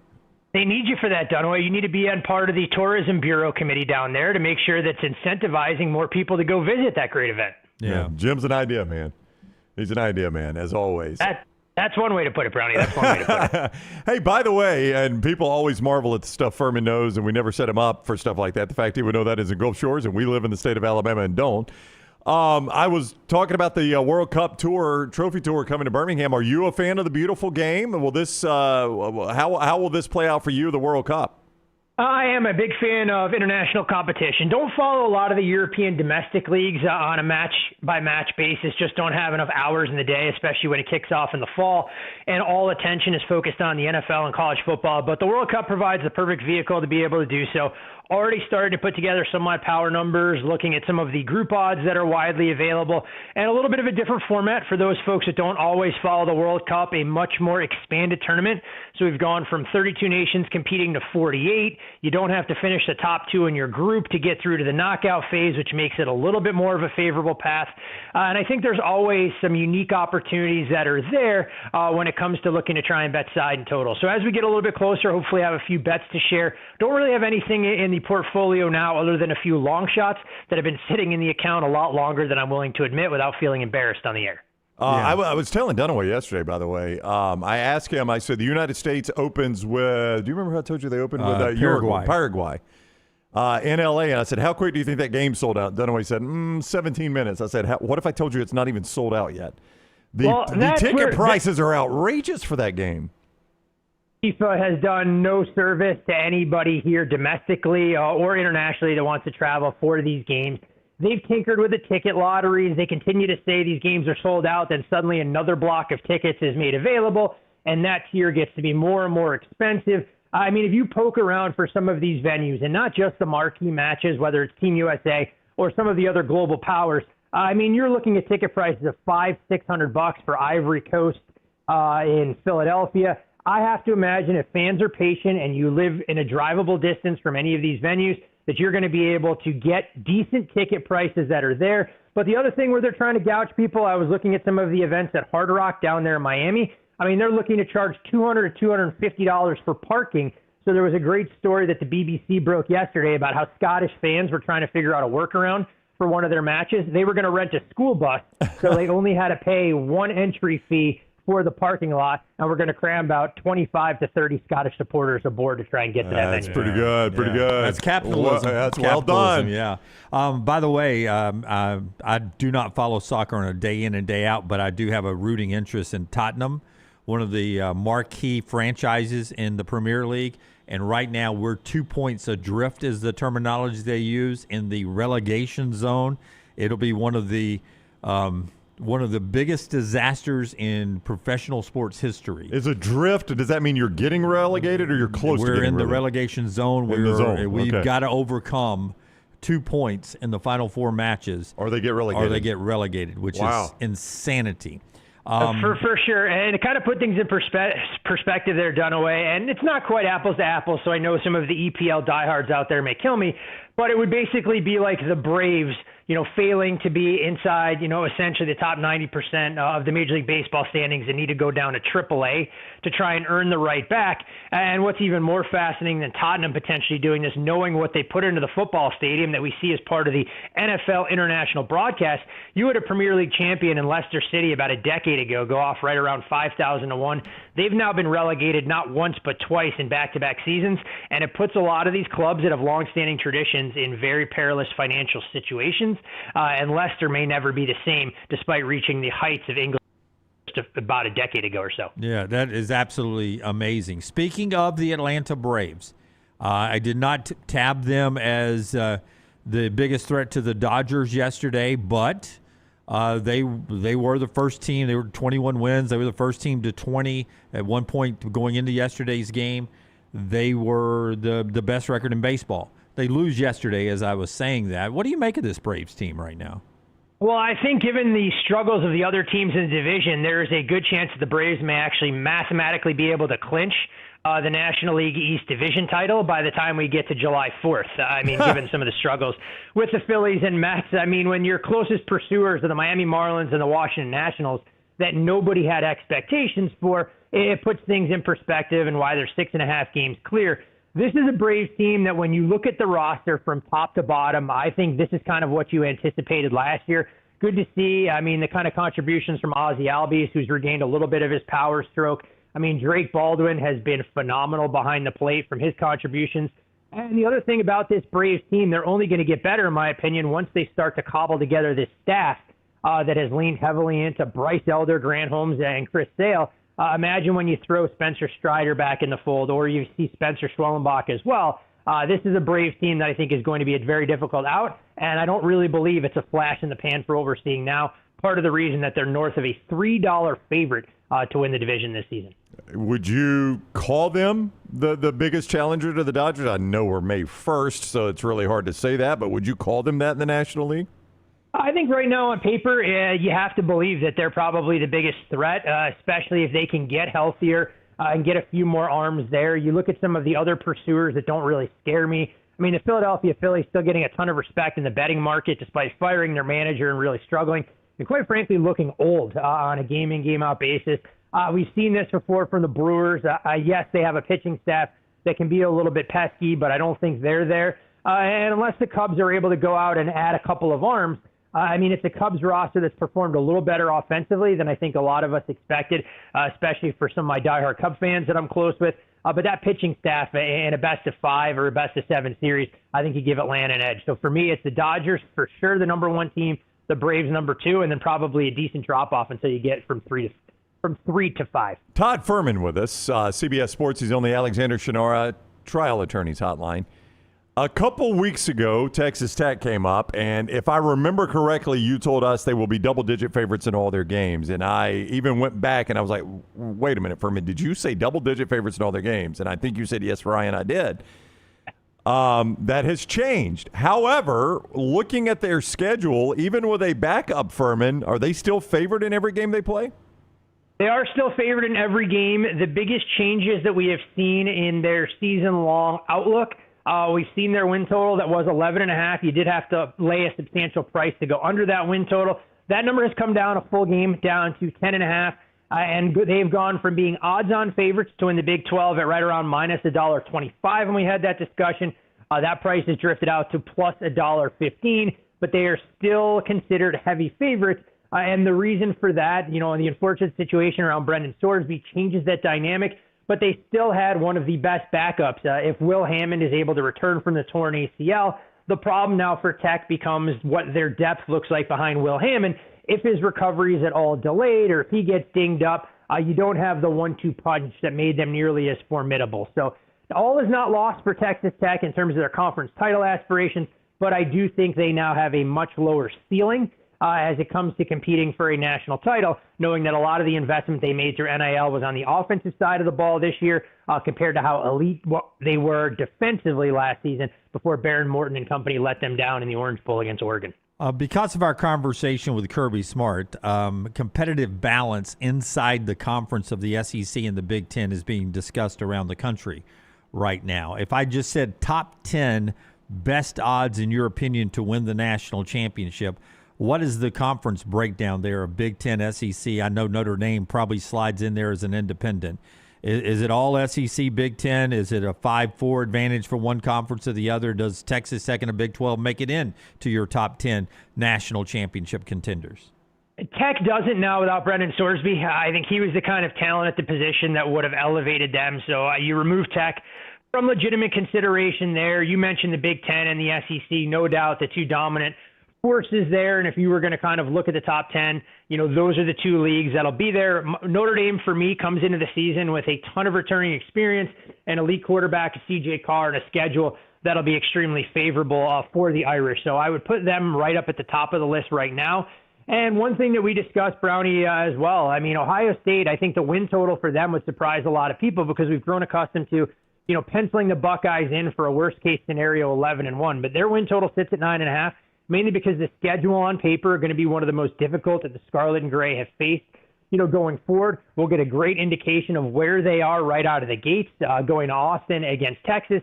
And I think that's a game, Dunaway, that people are going to use as a measuring stick between those two leagues, that if Texas were to boat race Ohio State and the Buckeyes go on to dominate the Big Ten or vice versa on the other side, they're going to look at that and go, hey, that's emblematic of how these leagues are going to perform. The one team that I think is getting a lot of love, and I understand why in the SEC, whose stock I would be selling right now, the LSU Tigers. The schedule isn't exactly easy by any stretch of the imagination. They're one of the short shots within the league, the fourth favorite ahead of Alabama, right behind Texas A&M. And if I was looking at LSU's season-long outlook, I would be more inclined to bet them to miss the postseason than I would be to think that they get included, given that Lane Kiffin just can't seem to keep his team's focus for a 12-game regular season. That's pretty newsworthy because I get a lot of people around here, and especially those our friends down in Louisiana, think it's playoff or bust right now, year one under Lane Kiffin. Normally you don't do that year one with a coach, but in this situation, I firmly believe that's where Louisiana fans are. I'm not saying it's playoff or it's not playoff or bust for their fans. I just think from a realistic expectation standpoint, if they look at the schedule and understand what sits in front of them, it's not going to be as easy as people believe. The home opener against Clemson, not as daunting as what it would have been a couple of years ago, but we'll see exactly what you get from Clemson. You look through the road schedule that LSU is going to have to face. We know how electric that atmosphere is going to be in Oxford the third week of the season. Going on the road to Kentucky won't be the same landmine. But down the stretch, this is an LSU team that if we start from late October at Auburn, home against Alabama, home against Texas, at Tennessee, at Arkansas, there's not an easy win in that stretch whatsoever, with a couple of new coaches mixed in there and a Tennessee team that may take a little while to figure it out. And while I don't love Ryan Silverfield and the hire there at Arkansas, look, this is a Hogs team that flip a coin one way or another was extremely unfortunate a season ago. So I think this is an LSU team where you may get those boo birds out in Baton Rouge a little bit sooner than anticipated. 6:57 Eastern, 5:57 Central tomorrow for the 152nd post time of the Kentucky Derby. And Mike Rapoli, who is on our show, he's the billionaire owner of the UFL, and other things. He has his horse Renegade, who I think is still the betting favorite. Is that the horse that got tagged with the one slot to come out right there on the rail? You know it, and that's why a lot of professional bettors have kind of seen Renegade's price and are throwing him out as part of their win bets, any of the exotics they want to tie in there, because you have to go back to the mid-'80s to find a horse that has been able to win from that one post. It's been a little bit of a death knell. So a lot of win equity eaten up in the pool there with Renegade, but I think if you're building out your race card and how you're going to bet it, I would echo that same sentiment that Renegade would be a horse that I probably wouldn't include in the mix. Now, what's interesting is we've seen a couple of horses get scratched already, so you'll see, some unfamiliar names that if you were looking at post positions earlier in the week, that'll now be included in the field. I can say that Chief Wallaby has kind of emerged as that wise guy horse that always gets a lot of buzz, but never seems to go out there and actually deliver on race day. What's interesting about Chief Wallaby is that price has drifted out from where he was on the morning line from 9-1. I think I saw 12 earlier today. As far as some of the other favorites, a number of horses bunched up in that 5, 6, 7-1 range. Commandment, So Happy, Puma, and further ado. One horse for me that I think makes a little bit of sense at a price that I would anticipate could drift further. Dan and Bourbon, I think, is a horse in that 15 to 18 to 1 range that has a chance to kind of come from off the pace and maybe surprise some folks tomorrow night during the Derby. And I know you love NASCAR racing to the Texas Motor Speedway this weekend. What did you think of Carson Hocevar's win at Talladega? And we've seen Tyler Reddick and others have sort of streaks going. It doesn't really carry over, does it, from Talladega to anywhere else? Would you bet Hocevar this week, or would you take a flyer on Joey Logano if you're playing the poly markets? I would not, given the price where Carson Hocevar is. Selfishly, for me, he's a driver that I had on my outright card a few times earlier this year. You guys know that I typically watch Dega and Daytona more as a fan than as a bettor, and unfortunately, that's where Carson Hocevar, for me personally, gets his first win. So you're not going to get the same long shot prices on him as you would have otherwise.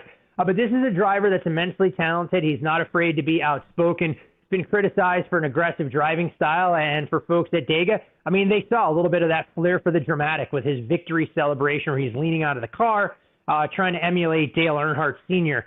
With some of those tactics. But this is a driver who I think is good for the sport and is going to continue to blossom in this particular role, and we'll see if he gets a bigger ride from Spire Motorsports going forward.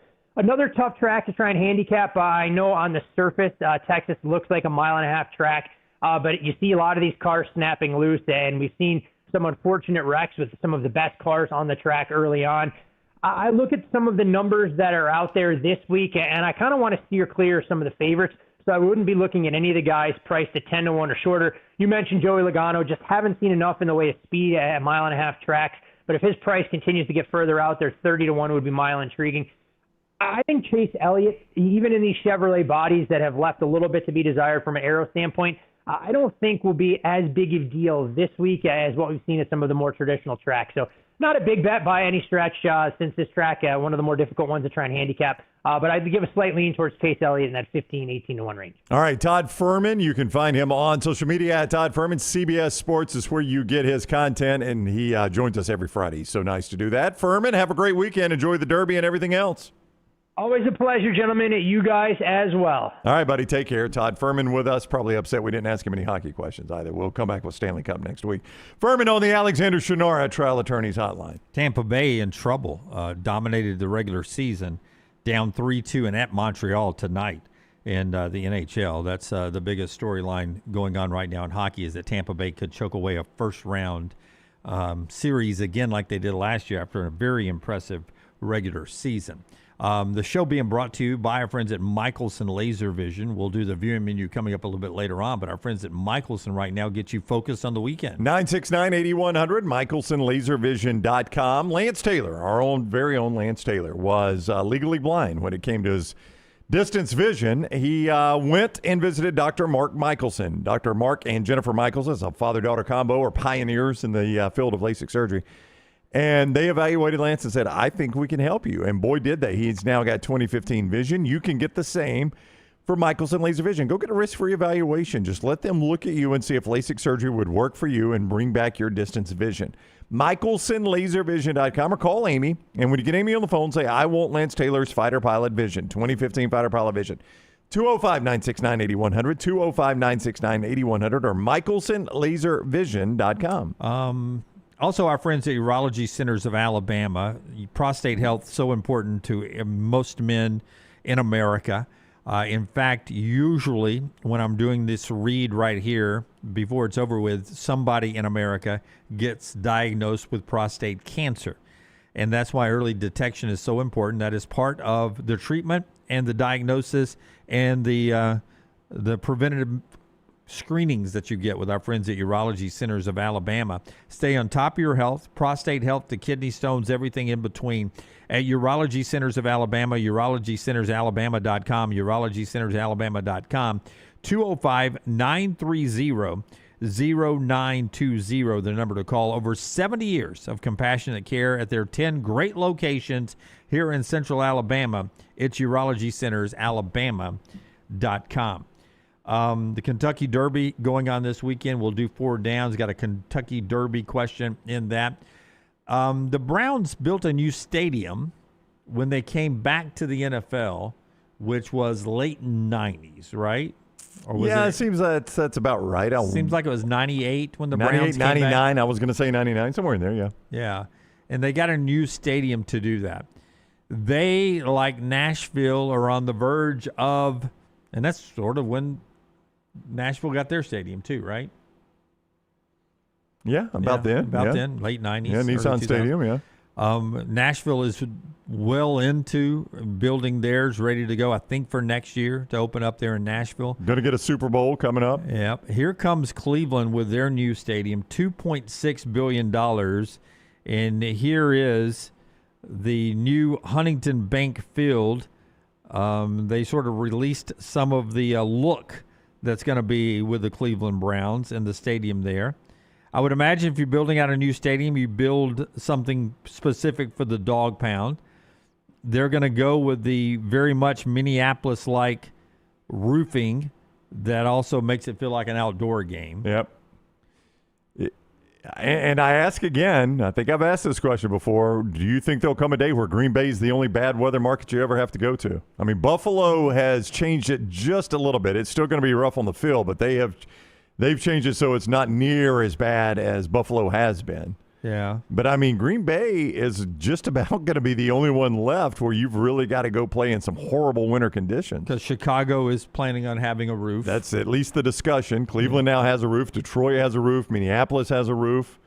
I mean, it's all those, NFC North places you used to have to go and suffer. You don't have to anymore. Yeah. If you looked at the end on the flyaway of this animation, it has a Lucas Oil look to it on the outside. It looks like with the skyline, the windows at the top, that it is a lot like Minneapolis. And then on the right side of the screen, you'll see a big connection to the stadium, some ballroom area, entertainment areas, and such like that. But there you see the dog pound, the way it's built at the end. Yep. Built to include the dog pound. Now, do you know, is this up by the lake? Is this near where, I mean, I don't know if you know the answer to this.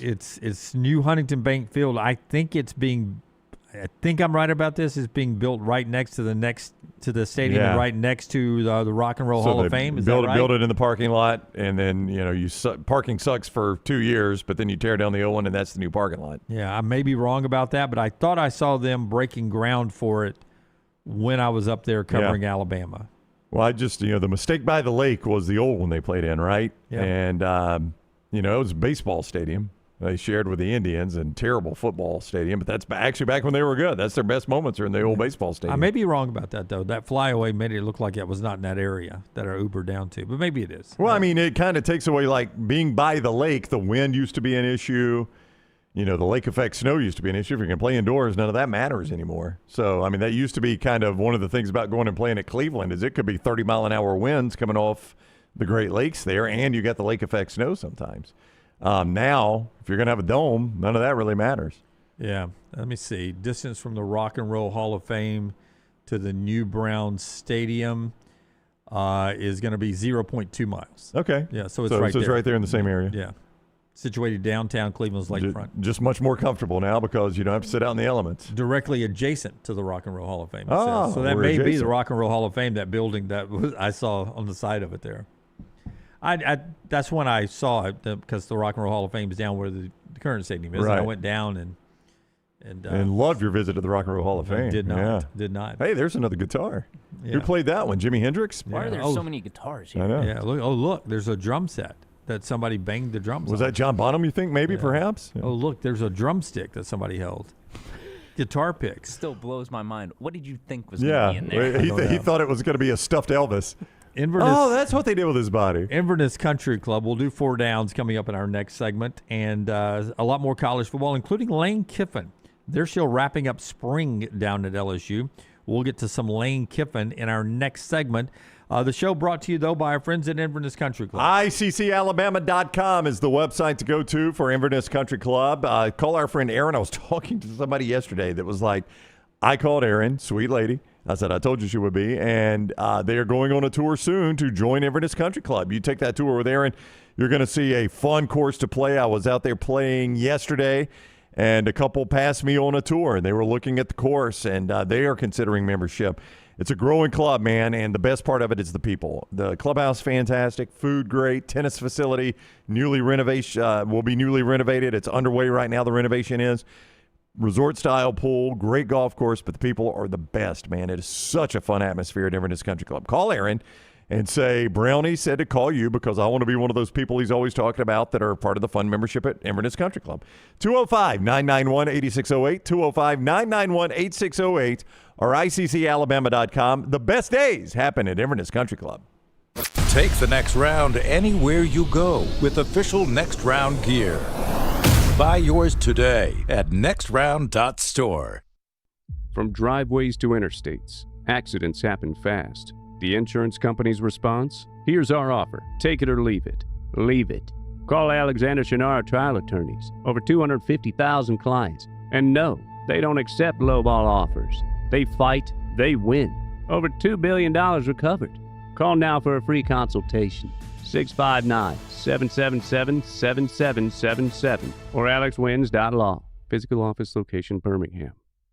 To everyone who craves a fresh meal made just for you, let our team member Jacob share what's special about Culver's. In Wisconsin, our food comes from the heart, and taking the time to handcraft your meal with care is how we've always done it at Culver's. It's why your Butterburger doesn't touch the grill until after you order. Come to Culver's and let us serve you a Butterburger made special just for you. From Wisconsin with love, welcome to Delicious.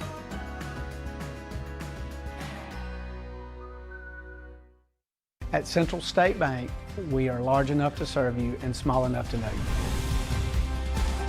Manage your money with ease, whether it's mobile banking, hassle-free checking, competitive loans, business solutions, or personalized financial advice. We're your hometown bank with big-time service. Visit us today and experience banking made simple, because at Central State Bank, you come first. Member FDIC. Hey, there's nothing worse than waking up to a plumbing problem. Don't get caught in a flooded house. Call the guys at Hemphill Services. Adam, Chad, and the team at Hemphill are the only ones I trust to fix it and fix it right the first time. Hemphill Services does it right and always at a fair price. For all of your plumbing, cooling, and heating needs, trust the name that Birmingham has trusted since 1954. That is Hemphill Services. Call now, 205-229-2090. That's 205-229-2090. Hey, for all of your IT and printing needs, reach out to our friends at Xerox Business Solutions. Look, I'm still one of those old school guys. I print my notes every single day for the show. If you watch the show here on the Next Round, you see all the notes in front of me.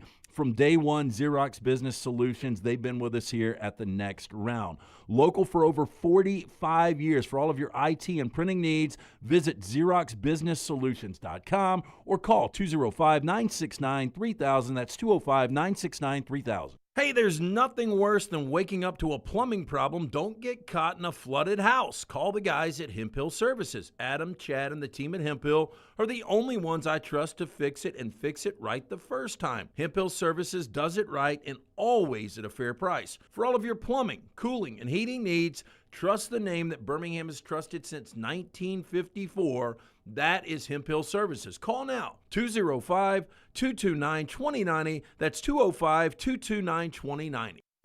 This spring, make it a week the whole family will remember. The region's tradition, presented by Coca-Cola, returns to Greystone for championship golf and family fun. Watch legendary players compete, enjoy activities for all ages, and experience the excitement on and off the course. Don't forget to stop by Hole 10 following play on Saturday for a live concert featuring Blues Traveler. This is a week you don't want to miss. April 29th through May 3rd. Get your tickets now.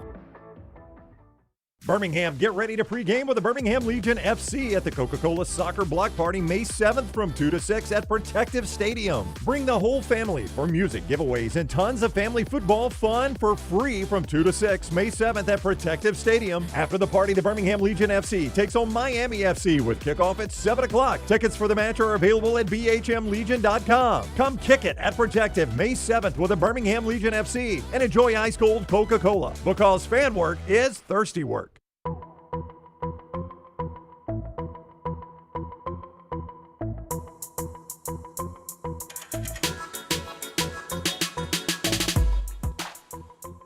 I won't get into details, but Brooks started talking about this before I was leaving yesterday. And then it was brought up on the golf course as I was playing. And then it's everywhere today. But that JP Morgan executive story, drugging an underling and making that person a sex slave, you just get all those details. Didn't it get debunked? I thought it got debunked. Oh, did it? All I know is it was headlines everywhere, discussion yesterday, and you see all of that and you think to yourself, what a creepy guy. And then you realize, oh, it's a female executive that was doing it to a guy. And Brown is now saying, has it been debunked? I did see something on Twitter this morning, but you don't ever know. From the New York Post, bombshell sex harassment suit against, I don't even know how to say her name, JP Morgan, branded complete fabrication is John Doe is unmasked. So we've unmasked John Doe now. Yeah, he's a goofy looking guy too. Yeah, he is. She was. He looks like a Pixar character. She was playing down a level. So unmasked, like it wasn't like they found him and she had him in a mask. Yes, I would have gotten away with it if not for you kids. So it's not true. He did. No, his identity's been revealed. He's no longer a John Doe. Yeah. But now, did he file? Apparently, the executive wasn't even managing the salary, bonuses, or the career of the guy who. So this guy can really create a story there. This could be. I mean, the suggestion now would be this was a cash grab by him, obviously. But did she drug him? Well, I don't know. I would imagine. I mean, I don't care if you're doing my salaries, but are you drugging me and calling me your little Arab boy sex toy? Headline from that was a quote. Headline. It was a quote that was in there. Headline from Yahoo News. Not the funniest one. A JP Morgan executive was accused of turning a coworker into a quote unquote sex slave. Then the story started falling apart. That's from Yahoo. Okay, that's the one I just read. Yeah. All right. Well, you just see those headlines, you instantly think, what a creepy old man doing that to some girl, and then you realize, oh, tables turned. Yep. Female executive. Just different avenue there when that happened there. So a cash grab possibility. We'll see how that plays out. How that plays out. That's going to be interesting to watch. I don't know why the back row is so on your case this week. They are though. But I have loved it. Here is the chart that now hangs in our bathroom up here. Oh. I don't know if you've seen this. This actually hangs in our bathroom to teach you how to go to the urinal. Yeah. The Brown, if you walk in, you're supposed to choose one of the other available 8 urinals, 7 urinals opposite of where that guy in the hoodie is standing. I mean, for Brooks to bellyache about how bad the national media misrepresented our Kirby Smart interview, and then for the entire back room to misrepresent what I said yesterday is quite ironic. Jim, if I mean, that he feels had like an apples to orange situation there, Brown. You asked Jim if he had a list. I did. No one else in the back room has ever heard of the concept of such a list. I don't think one exists. Well, I asked Jim. Jim was said it implies that you have one. So and knew it exists. So if I say aliens, that implies that there are aliens? That's just the dumbest logic I've ever heard, Tyler. Just because somebody brings up aliens doesn't mean that aliens actually exist. Well, if you had just said peaking and didn't, or list and didn't explain any further on that, then you would be correct. Yeah. But You basically were asking me, was there a list of people that I wanted to be next to in a trough situation to take a look at? I was asking Jim that. That does not mean I have a list or I believe lists exist. I don't know why you guys have latched on to that and think it's funny. Well, we disagree. Yeah. You can disagree all you want. Yeah. Doesn't make you right. Everybody's got a right to an opinion and a right to be wrong about it. So you asked him if he had a list. That is correct. Which implies... You can say it implies what you that want, there'd be a Scott, but it list. implies absolutely nothing. Yeah.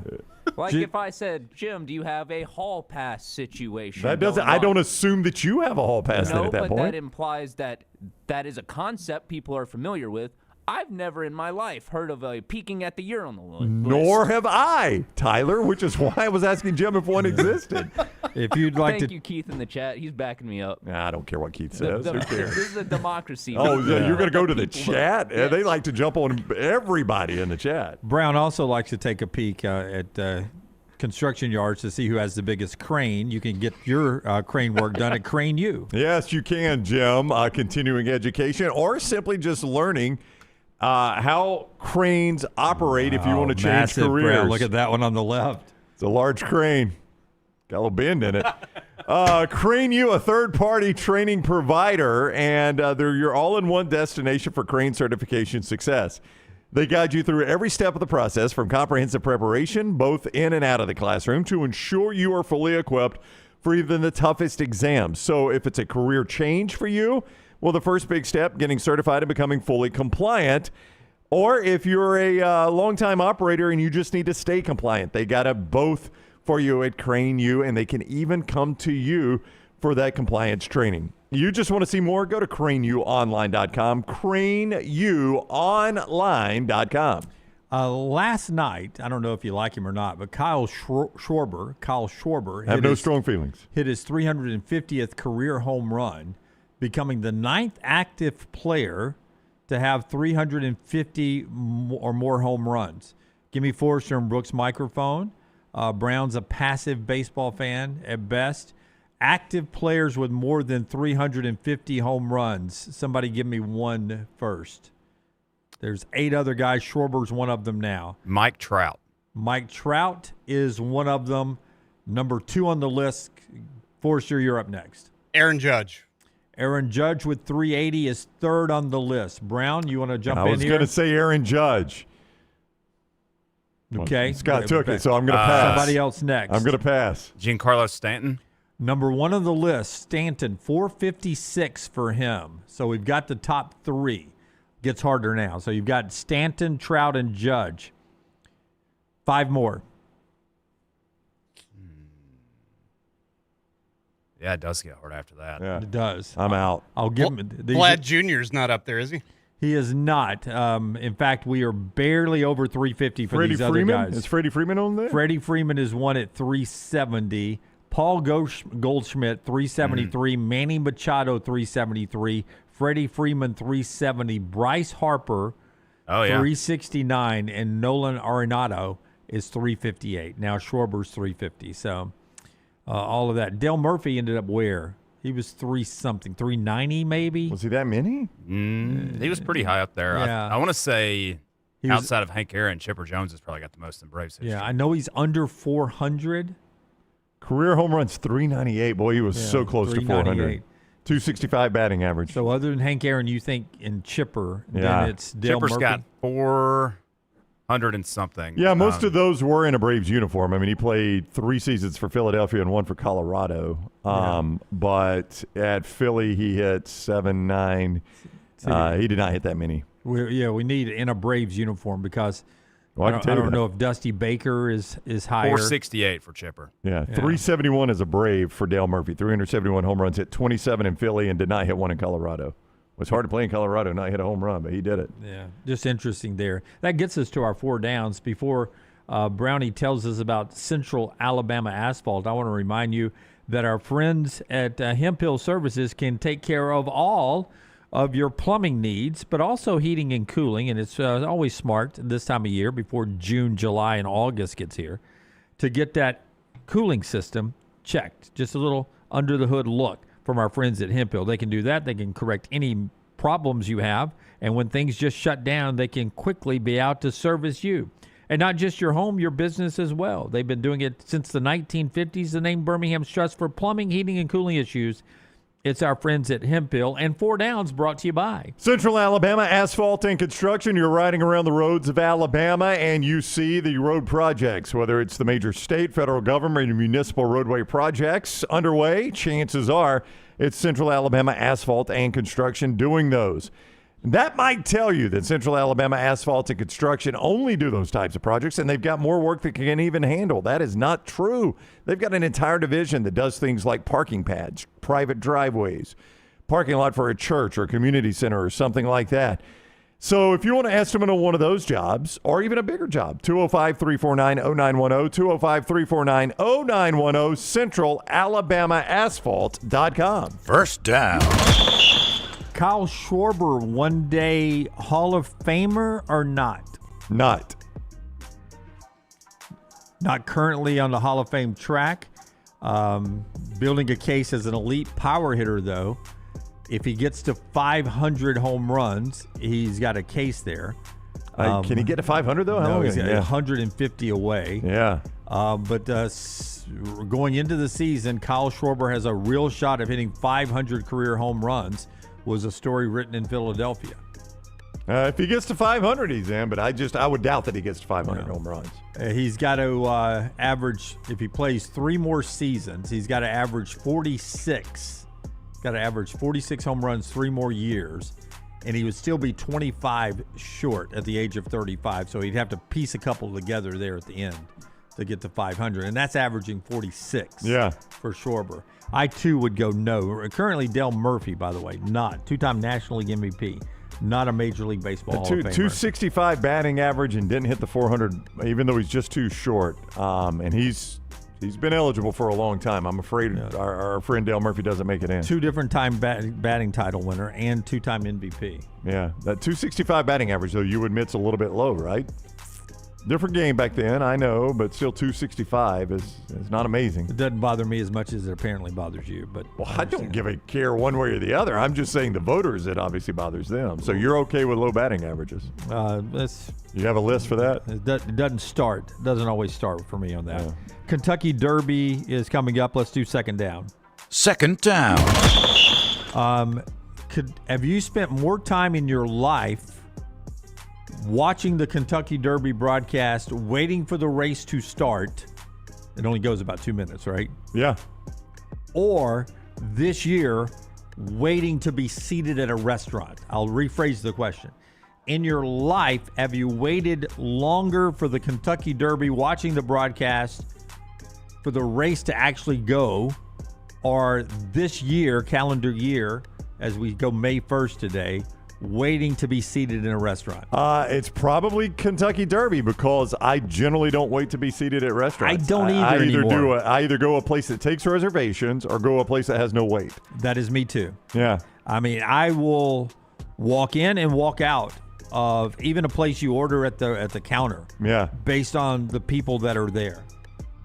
We, my wife and I, am not going to name the place, but I was not angry, and there was another option next to it. But this week we went to a place, took a minute to get seated. Like there was not a wait, but it just took a minute for somebody to come take us to our table. And I knew then, and I told Jennifer then, I was like, it's a bad track right here. Got seated. Now we chose to sit outdoors, but there were a lot of their customers sitting outdoors, okay? Yep. Very nice night, so we chose to sit outdoors. They give us the things when they seat us, the menu and whatnot. And it's approaching 15 minutes. I haven't seen anyone. And I told Jennifer, I go, they're overwhelmed. Let's go. We're doing them a favor. They don't need us. They're already slammed. They can't even get a server out here to get our drink order. So they're slammed. We didn't cause a scene. We just got up and left, right? So we go to a restaurant next door to that one. We eat, and when we're coming back, our plates and the menu's still sitting on our table, just like we left it, like nothing had moved. I said, Jennifer, they have not even been out to this table to see that we're gone yet, and we've already eaten and we're leaving. So I don't know what my limit is. Like if you walk in a restaurant that says 20 minutes, I'll wait. But if it's anything 30 or above, I just assume. Listen, if you're having a bad night, I have no problem leaving a restaurant. No, it's not. I'm not angry. I don't want to make it a bigger issue for you. Is it one of the local restaurants that's going No, through? no, it had nothing to do with that situation. Yeah, Nothing at all to do with that like situation. I don't. Listen. I'm paying a lot of money to eat out these days, and if it's not going the way I wanted, I have no problem calling it a night, and maybe we'll circle back again someday. Maybe we won't, but I'm happy to leave a restaurant. I have no problem doing that, and you can call me a jerk for doing it. But sometimes I'm going to pay $100 for virtually what used to cost me $50. A lot of times at a really good restaurant, I'm going to pay $200, $250, $300. If I'm not going to pay that kind of money and then it not be what I want it to be. If I don't like the seat, if I don't like the pacing of it all, I'm going to leave. You can call me a jerk if you want to. I've been called worse. Well, leaving doesn't make you a jerk. It's how you do it. If you cause a scene and leave, I'm like, look, I mean, they've already got enough going on. I'm not going to cause a scene, but I'm just going to get them to leave. That doesn't make me a jerk. Me asking for my check and leaving more than. In fact, the last time I did this, I left more than what my check was for the 2 drinks. I left that more than the tip. My drinks and the appetizer were $32, and I tipped the server $35 to leave. Yeah, because it wasn't the server's fault. Okay, can I ask? You know what I'm saying? Yeah. So I don't blame it on the server. It's just a bad night in the restaurant. Could have been the hostess putting me in a crappy seat. Could be the kitchen not having a good night. Can I ask right or wrong here? And I think I know what the answer is going to be. Don't really care. I'm just curious what you guys think. Went to a restaurant that had the wrong soft drink. Okay, I want my Diet Coke, right? Me too. Restaurant next to them has Diet Coke, but also has very long line. So My mom used to do the same thing. I go in the restaurant, get a Diet Coke, get actually 2, one for me, one for Jennifer, in the next door restaurant. Don't wait in line to pay for it. But before everybody jumps in, I take out $10 cash and I put it in the tip jar for the crew. I'm okay there, right? I mean, like I said, you've overpaid for the drink at that point. Exactly, but I've given it straight to their staff. I mean, I didn't steal. I paid for it. Growing up, whenever we went to a restaurant that had the wrong soft drink, right, my mom would have an emergency can of Coca-Cola in her purse. Yeah, I did not have that. A cup of ice. Yeah, no, I did not have that. So I went next door, fixed 2 fountain Diet Cokes, take a 10 out of my wallet, drop it in the tip jar for the staff. I feel like you're cool there. I mean, I feel like that's not stealing. I think I misunderstood. So you didn't pay at the register? I did not pay at the register for the Diet Coke. I just went and got one of their cups, filled it up with Diet Coke, and dropped a 10 in the tip jar. I mean, if I was one of the workers, I would say whatever. Oh, if you're the worker, you love it because the money went straight to you. I'd be like, I'll bring those up later when it's empty, and then just get the rest in tips. Oh, the worker had no clue. I just walked by and dropped the 10. I could have done it, and nobody even knows. Probably the only person that might have an issue with that would be a manager or owner. Yeah. But well, the manager's probably getting some tips too. Yeah, I have no problem with this. Yeah. Okay. Good. All right. Good. All right. Back room okay with me on this one. Yeah. On the dirt. Now look at Mr. Grimace over here. You got a grimace on your face. You want to turn me into the police. Well, I'm not going to tell you what municipality I was in, so you don't call the cops. The on me. only slight issue I have is that the workers weren't aware that you were doing that to pay for the soft drinks. But they get the money either way. Yeah. You walked in. You didn't tell anybody you were going to do it. No. You didn't. I just went and fixed my drink, and I gave them the tip. Yeah. So why don't they just give you free food out the back door, and that way they make the money, and forget the ownership or anything like that. Well, I mean, there's a significant difference in the cost of the owner for that. It is. It's a slippery slope, though, pour right? of Diet Coke and a plate full of food. Significant difference. Was there anybody else filling up their cup next to you? Did you look over? Yeah. Let's go to third down. Yeah. Did you cut line to anybody else? Maybe they ran out of Diet Coke at some point of the people that were waiting in line to pay. In fact, I did them a favor while I was in there. I started to fix my Diet Coke and it was running out, and I told them, "Hey, you're out of Diet Coke." So they came over and they replaced the Diet Coke. Then I fixed my drink. So I helped them out while you're I was a hero. That's not a favor. Yeah, it's a huge favor. There, people are going to be bitching about the Diet Coke being out. Not. Instead, it was just you. Third down. I told them very nicely. Third down, Jim. Yep. Trying to read it, Brown. Oh. I'm still trying to process your thought process on just skipping ownership. Let's go with Jimmy Rule follower, and he loves I am calling a people Rule out. follower, though. Deshaun Watson, Shedeur Sanders. It looks like Deshaun Watson right now, as we get ready for mini camps, is QB1 in Cleveland. More snaps this year for the Cleveland Browns. Deshaun Watson, Shedeur Sanders as the quarterback. And then I don't know if you've seen the extra branch of this. Shiloh Sanders weighed in. Mary Kay Cabot was the Cleveland Browns reporter that basically just said, hey, make Deshaun Watson your QB1 and see who fights for QB2. Shiloh Sanders said something on social media that has caused even more controversy there in Cleveland. What did he say? Go make a sandwich to the female reporter that said what she said. So, that is created in Cleveland media. That has become another part of this story, too. What was the actual question? I apologize. Deshaun Watson, Shedeur Sanders, more snaps this year as QB1. Deshaun Watson. I mean, if she's covered the Browns for a very long time, and if she's saying go ahead and make him QB1, don't you think she probably has been told that he's probably going to be QB1? I mean, she's covered that team for a long time. I don't think she just pulls that out of thin air. Yeah, but was it her opinion you should go ahead and make him QB1? Yeah, that's what she was saying. Go ahead and make him QB1. And then she said, she hearing sources inside the building thinks he's going to be perhaps. QB1. But her point was, and then let Sanders and Gabriel battle it out for the backup and see what you got there. Let's do fourth down. Fourth down. Pete Golding, very good at the region's tradition this year, saying nice things about Lane Kiffin. The big takeaway is the good thing about Lane Kiffin is you get Lane Kiffin. The bad thing about Lane Kiffin is you get Lane Kiffin. Right. We remain good friends. I'm very thankful for Lane giving me the opportunity. More wins this year in the regular season, LSU or Ole Miss? DJ Fuhrman was pretty strong on LSU, wasn't he? The popular answer to this is going to be LSU. That's right. So I'm going to play again. I'm going to do a Lance, and I'm going to be the contrarian and play against the public and say Ole Miss. Ole Miss ends up with more regular season wins. I'm going to go LSU. I think I've probably painted myself into a corner here because I've probably picked LSU to win the SEC somewhere or something like that. I think I did have Sam Leavitt, number one quarterback. But I'll go Ole Miss more regular season wins. I'll say they surprise you. That's our four downs today, brought to you by Central Alabama Asphalt. The show is also being brought to you by our friends at JohnstonRVCenter.com. What a beautiful time of year to be out and seeing America. And the kids are about to get out of school. Maybe you want to travel around and take the kids on a wonderful road trip with our friends at Johnston RV Center. Yeah, I'll tell you what's big sellers nationwide right now. They are red hot, are fifth wheels. And Scott's showing you some videos of some of the fifth wheels they have at Johnston RV Center. You can look at that later. You can just go online to JohnstonRVCenter.com and see their selection. Now, fifth wheels are not what you want. They've also got a great selection, more than 300 other types of RVs on the two lots, I-65, exit 304 in Coleman, 334 in Decatur. But you can see it all online as well, JohnstonRVCenter.com. Everything you buy there, everything that is new or qualifying pre-owned, is covered by a lifetime warranty from RV Warranty Forever. That's Johnston RV Center. They stand behind their product that way.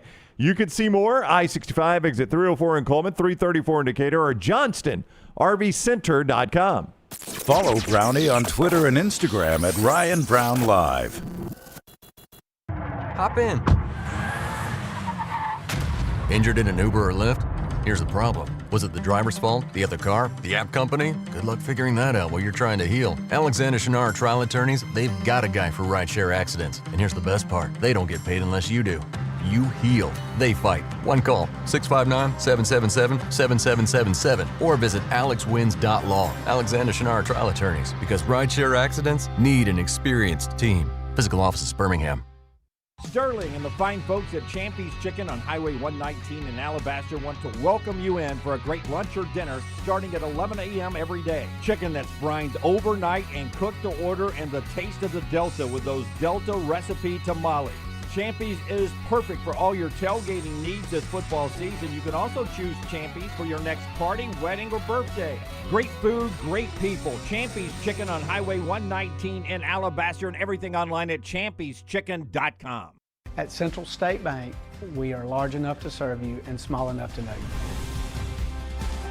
you. Manage your money with ease, whether it's mobile banking, hassle-free checking, competitive loans, business solutions, or personalized financial advice. We're your hometown bank with big-time service. Visit us today and experience banking made simple, because at Central State Bank, you come first.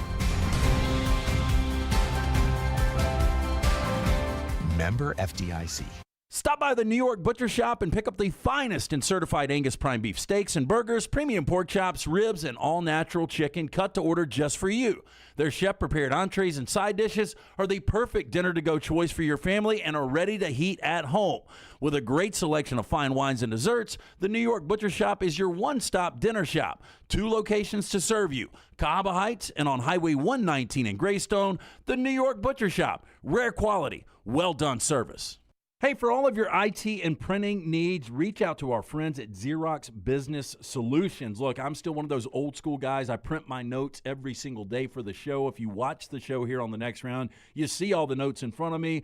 From day one, Xerox Business Solutions, they've been with us here at the Next Round. Local for over 45 years. For all of your IT and printing needs, visit XeroxBusinessSolutions.com or call 205-969-3000. That's 205-969-3000. Remember the name Way to Wellness if you're battling weight loss in your life. I'm Jim Dunaway from the Next Round. There was a time I was over 216 pounds until Way to Wellness helped me lose 45 pounds, and now for over 2 years, they've helped me keep that weight off. Here's their website, aplanforme.com, aplanforme.com. That's a great name for a website because there's no cookie-cutter plan. Everything is designed specifically for you. No contract, no sign-up fees, and your first consultation is free at Way to Wellness. The PGA Tour champions are coming back to Greystone. The region's tradition, presented by Coca-Cola, is bringing championship golf April 29th through May 3rd. Watch the game's biggest names battle it out for one of the most prestigious titles on the tour.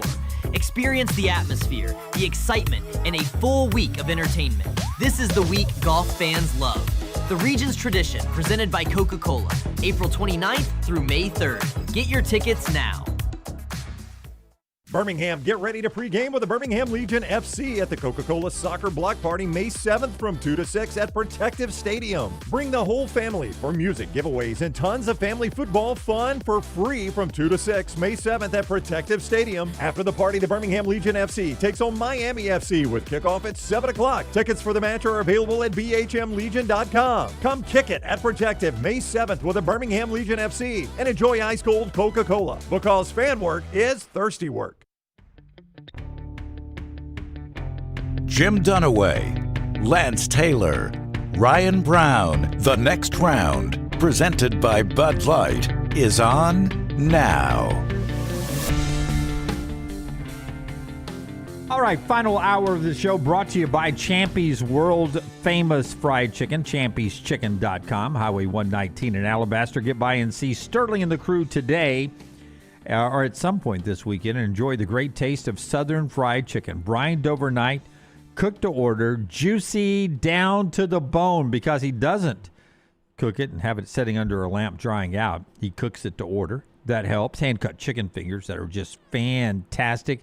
And those Mississippi Delta recipe tamales. It's our friends right there at Champy's Chicken, champyschicken.com, Highway 119 in Alabaster. LSU wrapped up spring football last Saturday. Lane Kiffin had a chance to gather with the media on Tuesday and sort of recap spring, the post-spring breakdown, if you will. He gets asked about quarterback Sam Leavitt. I don't know your expectations for Sam Leavitt. It's pretty high, right? I think if you remember, I had him number 1 in our quarterback rankings, if I am not mistaken. I think Sam Leavitt is in a good spot at LSU. Here's Lane Kiffin on Sam Leavitt at the end of spring drills now. He's taking it very seriously. It's a lot to learn within the system, and he really spends a lot of time up here. And that's not easy. When you're not playing, it's a little bit harder, to stay locked in and go to walkthroughs and do all those things. But he's taking that very seriously. He's real serious about being great. Like I say all the time, we actually talked at length today about this. If we're in the team room and I said to all the players, how many of you love football? Every single one will raise their hand. Well, they don't. Some do. most love what football gives them, whether that's the money, I can wear the gear around, I get the attention, I get social media. Very few of them really love the game, like the work that's within it. And Sam is that. We talked about it today. He loves to work. He loves to go home at night and spend more time on football and things he can develop, not just physically, but mentally also. So for those that don't know, Sam Levitt had a major Liz Frank foot injury back in 2025 during the season at Arizona State. Required surgery and then a follow-up procedure in April this month to remove some hardware of that surgery. So he's been very limited, not a full participant in spring. They did get him out to do some 7-on-7. But that's Lane talking about, here's a guy learning the system the hard way by not actually going out there and doing the plays day in and day out during spring. Yeah, only got to play 7 games because of that. And the year after, he led his team to the college football playoff at Arizona State. And in those 7 games, 60% completion percentage, which is low. You would like that to be a little bit higher. 10 touchdowns, 3 picks, so he made pretty good decisions there. I just think he'll do well because LSU, when have you ever watched LSU and you're like, boy, they don't have any receivers? I mean, they've always got receivers. LSU's always got receivers. They've always got guys to throw to. So I think he's going to have good receivers. Would you agree with me that Lane Kiffin normally gets really good play out of his quarterbacks? He does. The best ones also have the run probably better than Sam Levitt, in my opinion, the ability to run the football. I mean, you look at Jackson Dart, better to run the football. Matt Corral, better at running the football than I think Sam Levitt is. Levitt might surprise you a little bit. In just 7 games, he rushed for 306 yards. So he ran it a little more. Let me look at his last full season, 2024, when they made the playoffs. He had 443 rush yards and 110 attempts, 4 yards a carry, and 5 rushing touchdowns. So that's probably more than you thought. 400 yards do for Jackson Dart, though. Oh, Dart's going to be better than Matt that. Corral, though. Do Trinidad Chambliss. Matt Corral. I thought Corral was pretty good at Did he play for Kiffin, though? Did he? I thought he did, right? Not Matt Corral. Who am I thinking? Oh, you're thinking of just was the quarterback of the Stallions, got shipped out. Oh, that's Matt Corral. Oh, it's Matt Corral. Didn't he? Yeah, he played. All right, hang on. Trinidad Chambliss last year, 527 rush yards. Okay, that's lower than I thought, but he didn't play all the games, but that's still lower than I thought. Let me go back. You do get, obviously, the sacks gets knocked down, and same with Sam Levitt in college. You lose rushing yards with sack yardage. Yeah, Jackson Dart. Oh, shoot, I hit Graham Mertz. I'm sorry. You're not going to get a lot out of there. Jackson Dart rushing his senior season 389. Wow. So right there with him. Surprising. Yeah. So I mean, I think Sam Levitt. That's my point there. I think he runs it maybe a little bit more than you would think. No, he runs it exactly what I thought he did. Okay, the other guys ran it less than I thought they did. The other guys are less? Yeah. I gotcha. Yeah, he runs it exactly like I thought he left. I thought Jackson Dart, Trinidad Chambliss, and Matt Corral actually ran the ball more. And let me be fair, Corral did play in 2001. I was thinking he was before Kiffin for some reason. His rushing his senior year, 614 yards, so it was a little bit more, but still just 4 yards a carry, which is where you find Levitt. Now, Lane Kiffin, if I ask you this question, big picture, if I just finished spring football and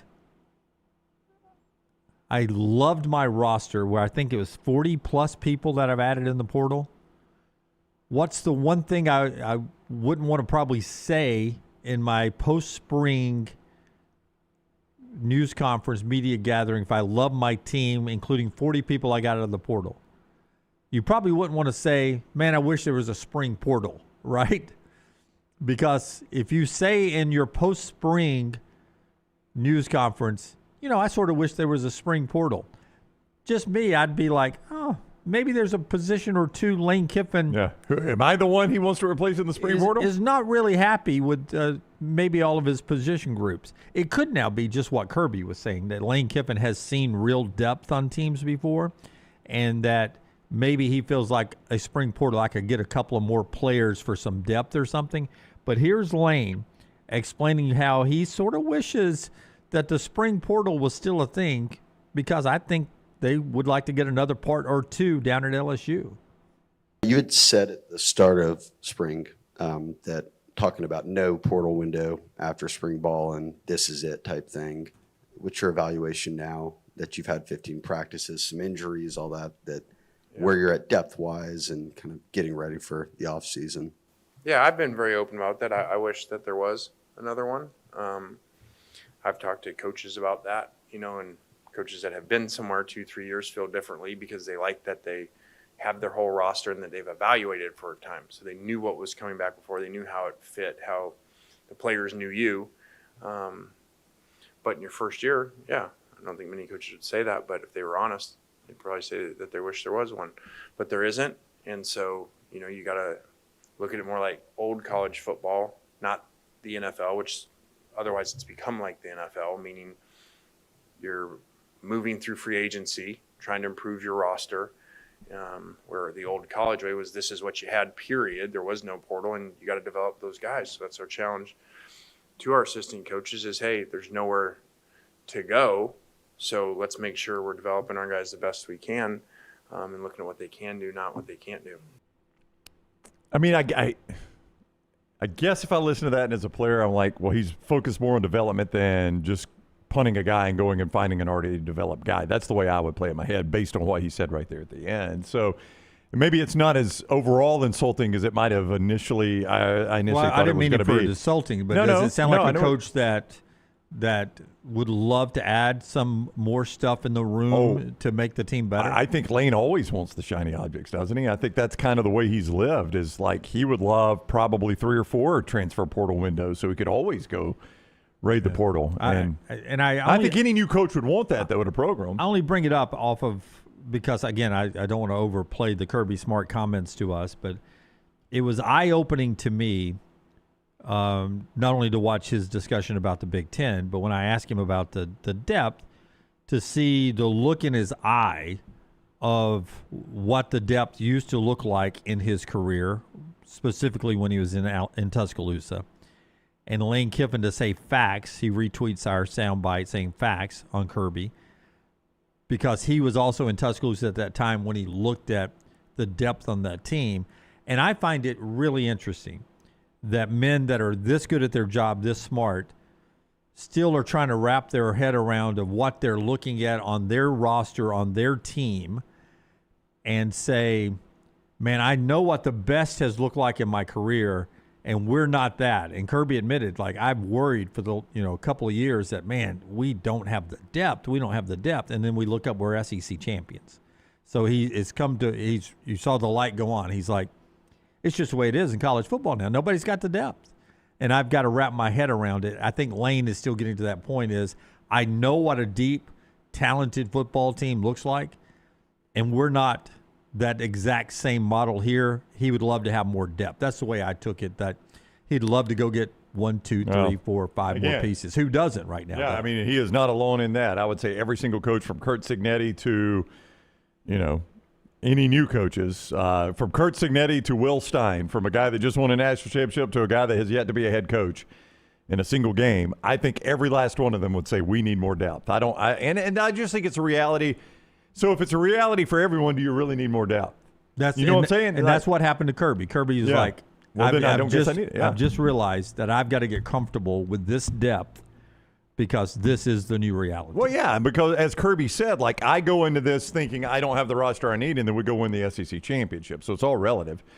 If everybody needs depth, then you don't really need depth because everybody is in your same boat, and it's just a reality of the fact that you're never going to have depth again, or you're never going to have what you used to consider depth. Like, the NFL has the same depth on every roster, right? It's 53 men. Now, their talent level is going to be different, but you've got the same amount of depth. And that's the way college is trending right now. You're going to have, I don't know what the number is going to be, but you're going to have a number where most of your big programs are like, yeah, I've got at least that many guys. But they are used to, in college football, Jim, having 22 good starters, and then from 44 to 75, those are guys that contribute. And then I've got a whole nother set of bodies from 75 to 105 that I can run out there and practice. They can scout this thing up. They can do all those things. Well, you're not going to have that any longer. And it's just going to it's going to take time for coaches to get used to that have been doing it forever. I'm going to blow your mind with a stat here in just a second, a fact that maybe could turn into a good Bricks graphic if he hasn't already done it at Next Round Live social media on all our platforms. Go follow, like, and subscribe. after Brownie tells us about Alexander Shunnarah, trial attorney. Shunnarah.com, Shunnarah.com. Alexander Shunnarah is a Birmingham guy. Birmingham born and bred, could have built his practice anywhere, right? He chose to do it in Alabama, and he employs a ton of Alabamians. In fact, overall in his entire practice, how about 150 attorneys and more than 500 dedicated team members. So he's a great employer as well. Alexander Shunnarah, trial attorneys, Shunnarah.com. When you're in need of an attorney for any reason, Shunnarah.com. And it's not just personal injury. You know, he's obviously made his name in the personal injury space. But beyond that, he handles fire and storm damage, bad drug and device claims, workers' compensation, much, much more. You can see more at Shunnarah.com. Again, you don't pay a dime unless they win your case with Alexander Shunnarah, trial attorneys. Shunnarah.com, Shunnarah.com. Forrester and Brooks, microphone, please. Forrester, the Fred Biletnikoff Award goes to who?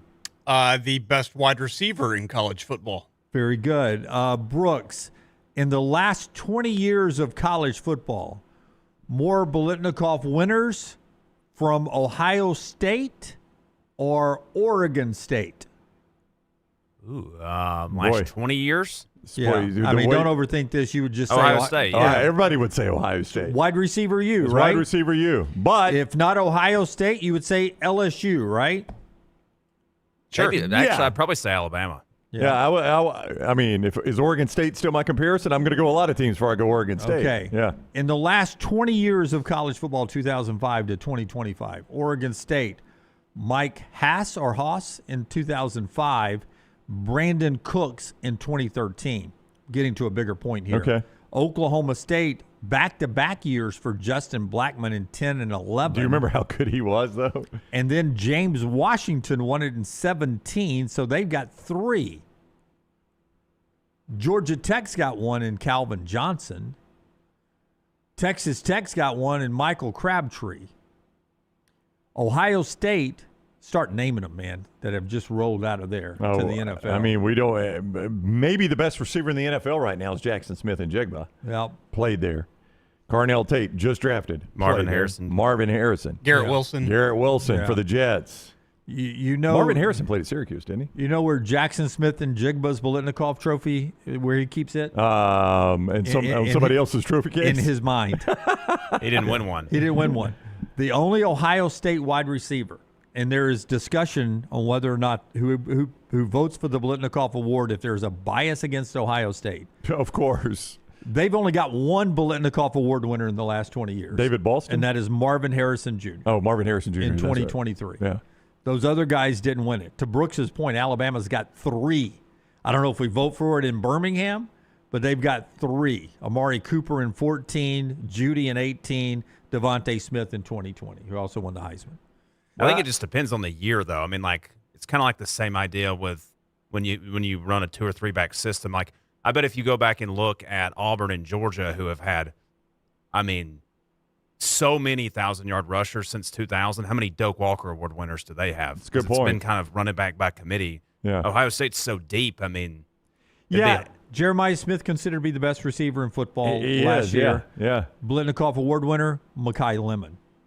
I mean, again, the guy was just drafted, middle of the first round to Philadelphia, so it's not like he was trash. Year before that, Jeremiah Smith considered to be the best wide receiver in college football, but there were others.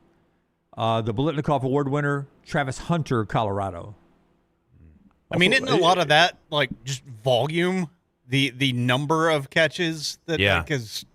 I mean, but Hunter, he also won the Heisman, so it's not as if. 2023 is Marvin Harrison Jr. In 2022, is that Smith and Jigba's year? 2022. I'd have to. Is that Jordan Addison from Pitt? No. Jalen Hyatt from Tennessee. Oh, yeah. You remember him? And the article I was reading in Columbus was he had a massive game against Alabama, and that's why he won the Biletnikoff Did he Award. not have, was it 5 touchdowns that day? You were there, Jim. They rushed the field, 5 touchdowns. 2021 was Jordan Addison of Pitt. And he had like 1,500 yards. Yeah. So he had it at Pitt, to your point, and then left to go to USC. Mm-hmm. Right. Much talked about. Devontae in 2010, LSU, the other wide receiver U, Jamar Chase in 19. In the last 20 years, that's the only LSU wide receiver. I mean, Malik Neighbors was terrific, but, that team was kind of average. Interestingly, if you bump it back your time frame by like 2 more years, Pitt would have 2. Yep. And Ohio State would still have 1 because Larry Fitzgerald won it in like 2003. That's exactly right. In fact, Ohio State, you go back to the second year, Terry Glenn. They started doing the Biletnikoff in 94. Terry Glenn in 1995. And then the only other one is Marvin Harrison Jr. of all the Ohio State wide receivers. So I don't know if it's bias or, as you guys say, you could have the 2nd, 4th, and 5th best receivers in college football and somebody else win the best receiver award. I mean, again, to that point, Carnell Tate just got drafted, by the Titans, 4th or 5th? And nobody considered him the best receiver on the team. Yeah. Voted on by the Tallahassee Quarterback Club Foundation, by the way. Known Ohio State haters. Yeah. I don't think that's one I vote on as a member of the College Football Writers Association. If so, are you now going to maybe give a little more credit to Ohio State, knowing that they've been slighted? I don't think I vote on this one, so I can't tell you who I would have voted for. Last year? But I don't think I would have voted Mekhi Lemon last year. I don't know. I feel like I had an Indiana guy as one of my All-American guys. I mean, I had to put 2 wide receivers in at All-American. Your national receiving leaders last year, okay? Let's just see. Yeah. Let's see what we had. San Jose State, UConn 1 and 2. Mekhi Lemon number 3. Yeah, there's why he won it. 79 catches, 1,156 yards, 11 touchdowns. That's 96 yards a game. Jeremiah Smith was next with more catches, more yards, more touchdowns, but fewer yards per game. I mean, Smith had better numbers. This is based on yards per game. Who did you say? You had an Indiana guy? I did. I think I went. You dug deep. Yeah. Well, it's not a stat award in my opinion, Brown. Well, that's fine. I mean, I'm not a Biletnikoff. I was going All-American. They were a pretty good team. No, they were a pretty good team. I think I had an Indiana guy. I think it was Omar Cooper. Oh, I'm just trying to see the highest rated receiver they had. I mean, he's not in the Omar Cooper. I'd have to dig to find him. Yeah. Maybe I had Lemon and Smith. I can't remember. I like how quickly you changed that. I mean, I gave Indiana some love somewhere. Well, I would hope. I mean, they won the national championship. They probably got some All-Americans. Don't think I gave him the quarterback, though. He was pretty good. Well, look, we're on ESPN. Oh, that's McAfee. Yeah. So McAfee, hey, and credit to Pat McAfee for 2 things. Number 1, leaving in the next round logo, the watermark, and number 2, leaving in the Coca-Cola advertisement. I credit McAfee 100% for this. I've always liked McAfee. This makes me like him more. And look down at the bottom. He's got our Twitter handle on there, too. Yep. That's because McAfee isn't a clout chaser. He's just making his content. He is. No, yeah. I've always liked McAfee. We got our full logo up. Yep. The Coca-Cola logo and the next round. And the drinks. Live. And the drinks right there. They didn't try to crop out the drinks. And they've got a Twitter handle. I appreciate that, man. Thank you, McAfee. Not everybody has done it that way. Well, that shot looks really good, Forrester, on the big screen, too. That's right. In here. Hey, thanks. Hey, take a second. Come in here and look at the shot. Can I say... It's still up for 2 minutes and 26 seconds. They're showing the whole clip. Yeah, they are like, here's every single thing Kirby Smart told these 2 idiots in Birmingham. Yeah, it does look good. I mean, look how good. Come in here.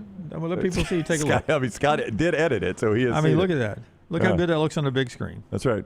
All right, now they're covering stuff up, but that's all right. They've still got a logo up. They had the logo up for a minute and a half. Yeah. Now they got the McAfee logo up in the corner. Now he has played it properly. Kirby Smart says Big Ten has edge over SEC as the bottom third graphic. Now I don't know what McAfee's saying, obviously. Well, Kirby said they had the edge. That's not. Yep. Looks pretty good, man. You get you a soda while you're in here? Help yourself. It's on me, man. Grab you a soda. Or you can let Brown run next door for free and grab one. Dunaway will never let that go. Like you do, like Lance does the movie theater ticket, Dunaway is going to be the free soda now. Okay. Bring your own cup. They can get free sodas at the movie theater now, too. They've got those little machines. When you walked in without a ticket, did you go ahead and just fill your own drink and popcorn, Does it? No. My wife was buying that at the counter. Does it change if I told you? Does it change this whole story if I told you that where I got the drink was Taco Mama, and I am personal friends with the owner of the Taco Mama franchises, Will honestly, Haver. You should have led with that. Will Haver. And I even told Will Wednesday night what I did, and Will was like, hey, I'm cool with that. Does that change it for you, Jim? Will you let it go now that I actually told the owner what I did? It was a Taco Mama where I got the drinks. We just ordered from the next door neighbor. And the Taco Mama line was out the door because it's a very, very popular restaurant. Our friends at... doesn't even respond. He's just straight to the next commercial. Our friends at Coca-Cola, I'm drinking one right now with a soccer ball on it, a Coke Zero, getting ready to let you see the World Cup trophy. The World Cup trophy is coming to Birmingham. The FIFA World Cup Trophy Tour presented by Coca-Cola coming to town Thursday, May 7th. Head to Uptown 2 to 6 for your chance to get a free photo with the iconic FIFA World Cup original trophy. Once in a lifetime moment for fans of all ages, FIFA World Cup Trophy Tour by Coca-Cola, because fan work is thirsty work. And also our friends at Michelson. They bring you the viewing menu every day. We'll tell you about Michelson in a second. But first, Tyler, what are you watching, man? So yesterday I had a double feature. First up was a movie called One Spoon of Chocolate, which I believe will be a very polarizing movie. Fitzsimmons used to have this one, right? That scoop of chocolate, a scoop of vanilla. Yeah, I think one spoon of chocolate is good for the soul. Yeah. Is that what What's this about? Is that what it's about? That treat yourself every day to one spoonful of chocolate? So it's about... drug addiction? No. It's about... Sex trade? Sex trafficking? Literally nothing you've said so far. Yes. Keep going, Joe. So, this guy, he gets out of prison. He's a veteran who got into some issues, goes to prison. He gets out, moves to this town where the sheriff has this gang almost running the streets. And one of our main character's friends gets hurt. And so our main character decides, you know what, it's time to, break out the old shop class knowledge and make some handmade weapons and get revenge.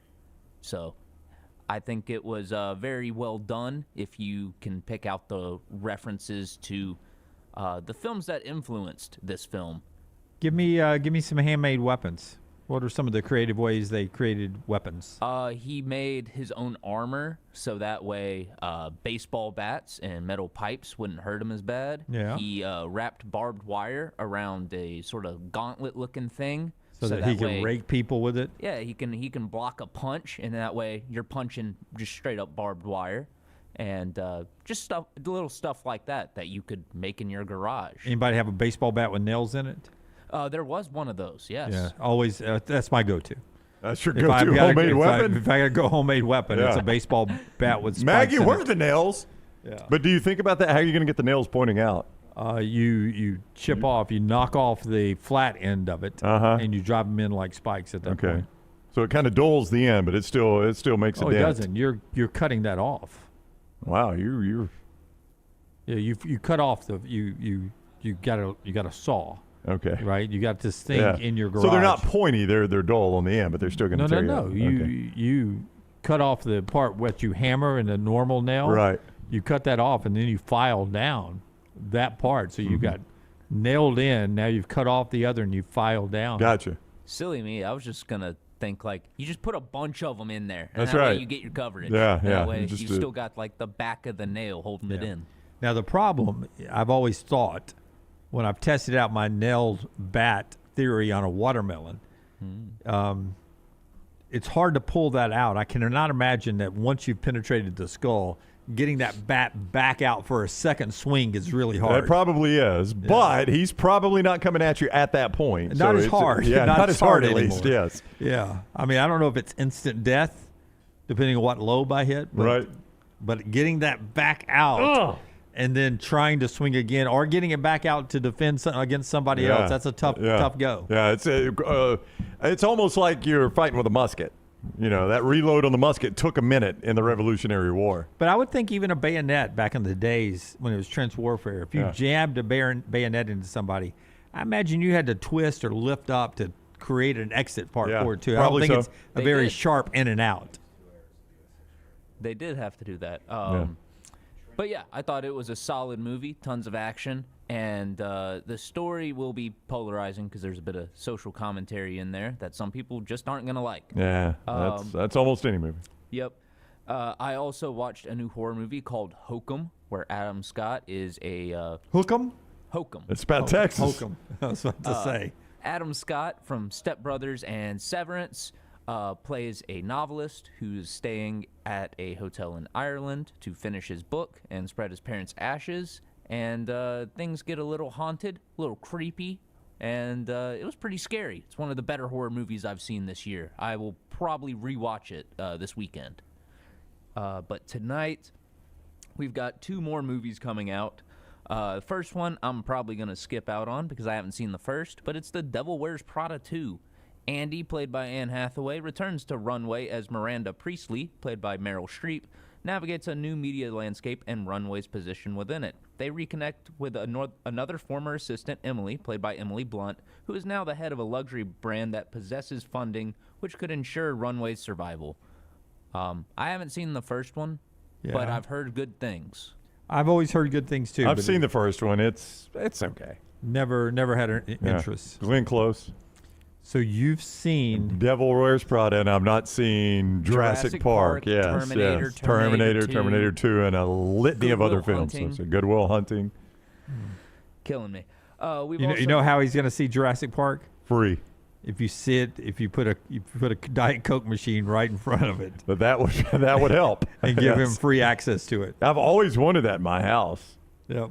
But you got to change out the syrup and all that. You know, you want like a fountain in your yes, house. 1,000%. But he also wants the ability to tell somebody, "Hey, you're out of Diet Coke." I do. I want somebody to come change it out for me.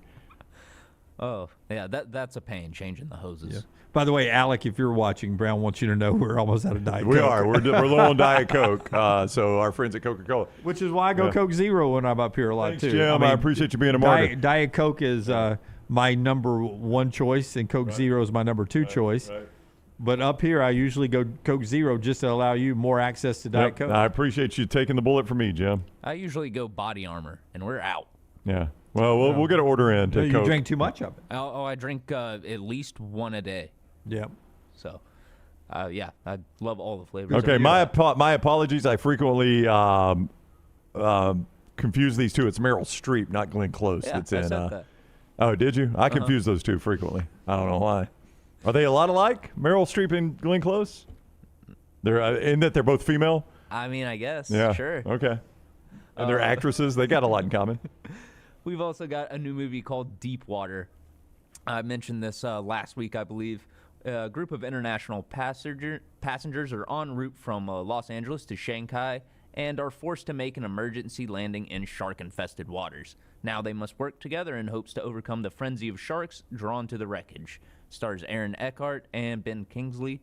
And then finally on today's viewing menu, dumb question. Ben Kingsley looks like Feinbaum. Nope. Oh.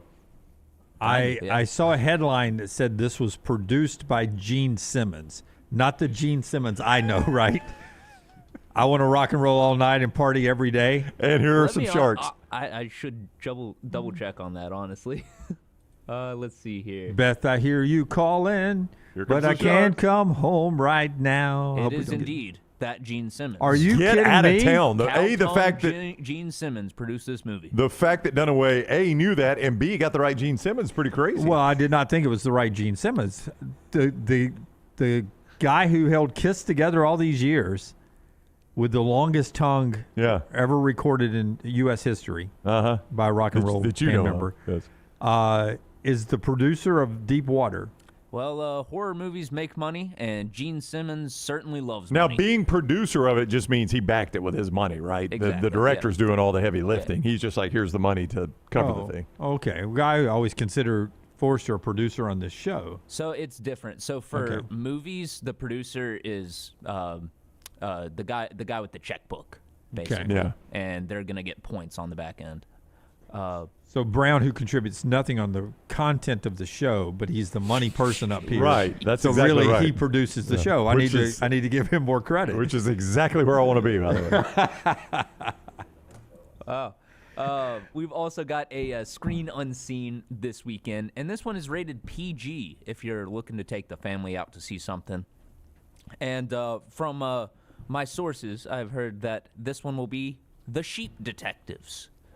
In this witty new breed of mystery, George, played by Hugh Jackman, is a shepherd who reads detective novels to his beloved sheep every night, assuming that they can't possibly understand. But when a mysterious incident disrupts life on the farm, the sheep realize they must become the detectives. As they follow the clues and investigate human suspects, they prove that even sheep can be brilliant crime solvers. I mean, I saw the trailer for this, and the description sounds crazy, but it actually looks like I would want to watch it and just see what happens. So it's been getting some early reviews. It's the best reviewed movie of Hugh Jackman's career. Yeah, which Hugh Jackman probably does not want that to be the best reviewed movie of his career, but it actually didn't look bad. Yeah, when I saw the trailer, it looks wacky. It looks like a bad trailer for a good movie. Yeah, I guess maybe. I don't know. It looked like it had potential, though. It does. Yeah. It does. Okay, just to say what we're talking about here, Hugh Jackman movies include Well, he was in the musical Wolverine, Deadpool. Yes, those aren't necessarily best reviewed.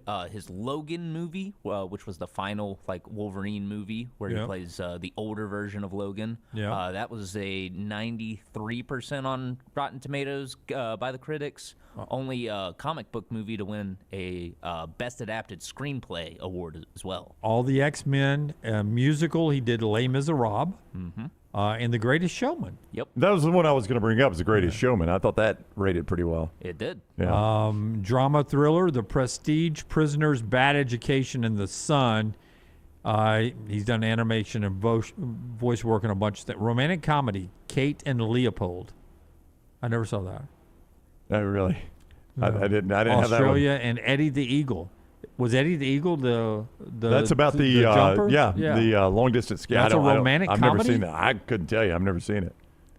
It is listed as a sport comedy. Okay. So With romance. It's in romantic comedy here. Oh. Eddie, you can't go. You've only got one ski left. I'm going to jump on one ski for my darling Kate. I'll jump for anything for her.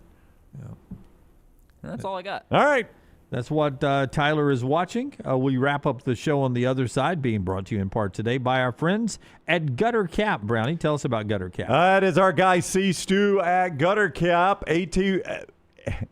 Dunaway, would you read that number for me? I just read. The number? Yeah. Yeah, 205-823-2212. I was trying to say it and couldn't get it out. 205-823-2212. Would not come out of Ryan Brown's mouth. It is Gutter Cap. Cap it, don't snap it. They keep you from having to climb that dangerous ladder to clean out those nasty gutters. See, Stu and his crew come out, and one last time they clean those gutters out. They put that patented aluminum cap on top of them, and the leaves and debris stay out while the rainwater gets in. That's exactly what you want with Gutter Cap, and you never have to worry about clogged gutters again. 205-823-2212, 205-823-2212. It is Gutter Cap. Cap it, don't snap it. Much like we let Brown go next door to get us a free Diet Coke, we let C. Stu get on top of that ladder for us. 100%. Yeah, one last time. One last time. Back in a moment with our final thoughts. The show being brought to you by our friends at Bud Light. Easy to drink, easy to enjoy. Follow Dunaway on Twitter and Instagram at Jim Dunaway. We interrupt this program for breaking news. From the gators of the litigation situation. Insurance companies have a playbook. I repeat, insurance companies have a playbook. Deny, delay, defend. They know which law firms will fold and settle cheap. They are not on your side. That's corporate greed at work. At Alexander Shunnarah Trial Attorneys, we fight back. We have the resources, the muscle, and the will to take them on. And you don't pay a dime unless we win. They fight dirty. We fight hard. Call 659-777-7777 or hit up alexwins.law. Physical office location, Birmingham.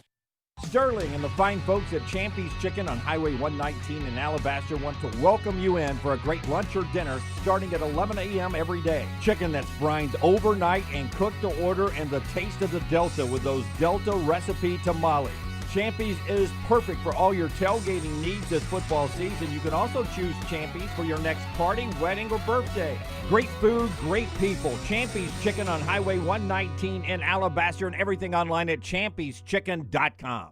At Central State Bank, we are large enough to serve you and small enough to know you. Manage your money with ease, whether it's mobile banking, hassle-free checking, competitive loans, business solutions, or personalized financial advice. We're your hometown bank with big-time service. Visit us today and experience banking made simple, because at Central State Bank, you come first. Member FDIC.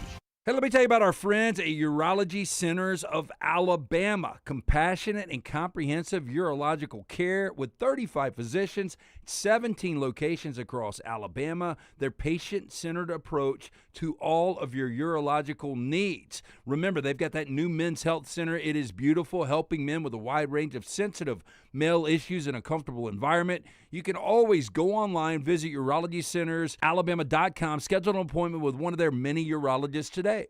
Hey, there's nothing worse than waking up to a plumbing problem. Don't get caught in a flooded house. Call the guys at Hemp Hill Services. Adam, Chad, and the team at Hemp Hill are the only ones I trust to fix it and fix it right the first time. Hemp Hill Services does it right and always at a fair price. For all of your plumbing, cooling, and heating needs, trust the name that Birmingham has trusted since 1954. That is Hemp Hill Services. Call now, 205-229-2090. That's 205-229-2090. Storm season is here. Make sure you have a plan of action in place right now. Greg from Pell City and Storm Restoration Roofing should be your first call when storms hit. Insurance companies love working with Storm Restoration Roofing because of Greg Nelson's name and reputation in the industry. When storms hit, call Greg Nelson. He's local, 205-542-3531. He's the home of the free no-cost roof inspection. Greg from Pell City on Facebook, 205-542-3531. It's Storm Restoration Roofing. This spring, make it a week the whole family will remember. The Regions Tradition, presented by Coca-Cola, returns to Greystone for championship golf and family fun. Watch legendary players compete, enjoy activities for all ages, and experience the excitement on and off the course. Don't forget to stop by Hole 10 following play on Saturday for a live concert featuring Blues Traveler. This is a week you don't want to miss. April 29th through May 3rd. Get your tickets now. Birmingham, it's official. The FIFA World Cup Trophy Tour by Coca-Cola is coming to town. On Thursday, May 7th, head to Uptown from 2 to 6 for your chance to get a free photo with the iconic FIFA World Cup Original Trophy. It's a once-in-a-lifetime moment for fans of all ages. Again, Thursday, May 7th at Uptown from 2 to 6. Your chance to get the free photo with the iconic FIFA World Cup Original Trophy. The FIFA World Cup Trophy Tour by Coca-Cola, because fan work is thirsty work.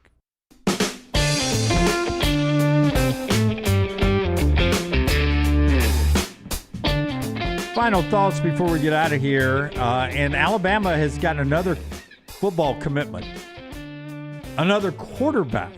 Wait a minute. What are we doing here? Yeah. Tell us about Odie's, and I'll tell you who it is. Odie's, they have Odie's team trivia every single Wednesday night there at the OG location, Crestwood Village location there in Mountain Brook. Also, Edgewood and Homewood. That's where you find the newest location of Odie's. Great place to go by and grab a good lunch today. With Rodney's world-famous cheeseburger, that Diablo sandwich, the great wings, the great food, big cup cocktails, all those things right there at Odie's, and live music throughout the weekend, Friday and Saturday night, at both locations of Odie's, Edgewood and Homewood, Crestline Village in Mountain Brook. It is Odie's. 6'5", 235 quarterback Charles Scott Jr. is part of the 2028 recruiting class. So not this upcoming class. It has 2 quarterbacks in it. But the one after that, he tells rivals and others that he is on his way to Alabama. 6'5", 235, picks Alabama over Georgia, Virginia Tech, and Maryland right now. He's up from the state of state of Virginia. So that's why you see Virginia Tech, Maryland in the mix. But he basically, in our world, picks Alabama over Georgia. 6'5", 235 quarterback. Probably too far out to have a good star reading on him. Well, I was just looking at that because, DeBoer is on a run of top 5 ranked quarterbacks. Yeah, but I'm reading he's one of the fastest risers at that position on the board. So by the time you get to 2028, I don't know where he'll be position-wise, but he is another quarterback commitment down the road for Alabama. Wow. Yeah. I mean, he's just stacking them. That's another thing. If you go watch the Kalen DeBoer interview, we've played some of it. We do ask him about that. Why does he think he has success? And he answered like I thought he would, is that he's putting quarterbacks in the NFL, and he is. Going back to Jake Haener at Fresno, but primarily, most recently. Yeah, by the way, if you leave Jake Haener off, he's quick to say, and don't forget Jake Haener. Which is what I did because I pointed out 3 straight with Penix, Milroe, and Ty Simpson. And what I was getting at, that's 3 consecutive quarterbacks, 3 consecutive years. That's right. That you have put in the NFL, and both Penix and Simpson, pretty high draft picks there. But he was, like you said, very quick to go back and say, don't forget Jake Haener at Fresno as well. Yeah. So interesting there for you Alabama fans going into the weekend. And I wonder how the commitment will feel. Commitments will, and the run of the program will feel now that it appears Kalen DeBoer is locked in for a few years now at Alabama with a new contract, right? And again, these quarterbacks he's recruiting right now. Now, let me quickly finish this. Rival/On3 has him the 33rd best quarterback in the nation, just a 3-star right now. He'll get the Alabama star, so that'll get him to 4. That's right. And then he's got a chance to earn that 5th one and be a top 5, right? He's got 2 more years of high school football left. Yeah. And the Alabama bomb, the Bama bomb, so that'll get him star number 4. And again, the guys he's recruiting now, Jim, are the guys on the heels of, all right, well, here are 3 straight quarterbacks that he's put in the NFL draft in 3 consecutive years. So you'll start to see that, obviously factor in. Our final thing today, brought to you by our friends at Champy's World Famous Fried Chicken. They bring you the final hour of the show every day, champy'schicken.com, Highway 119 in Alabaster. Go by and see Sterling and the crew and just flat out enjoy the best in Southern cooking. In-house made sides, in-house made desserts. The hand-cut chicken fingers, the cooked-to-order, brined overnight, juicy-to-the-bone fried chicken. It's all right there. Champy's Chicken, great happy hour and perfect for date night. Destination location, Champy's Chicken, Highway 119 in Alabaster. We leave you with this good guy thought. Dan Lanning at Oregon.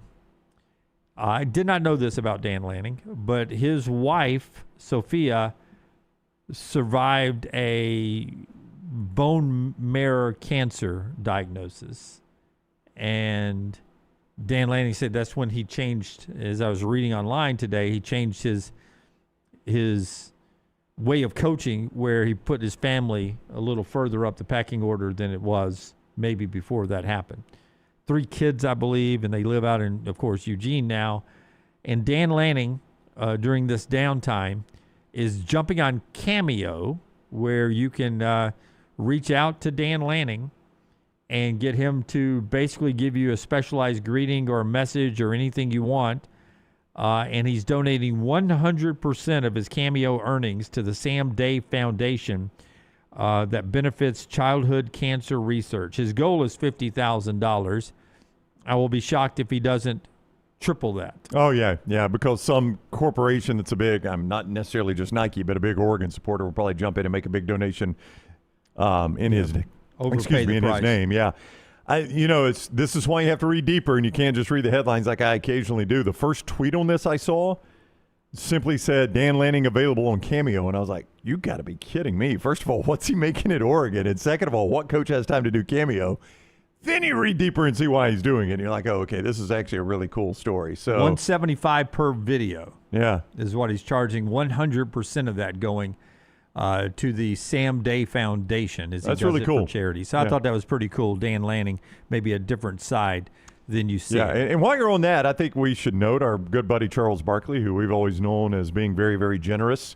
It was announced that he's donated $25,000 the week of the Regions Tradition, which the main beneficiary is Children's of Alabama, the Children's Hospital here.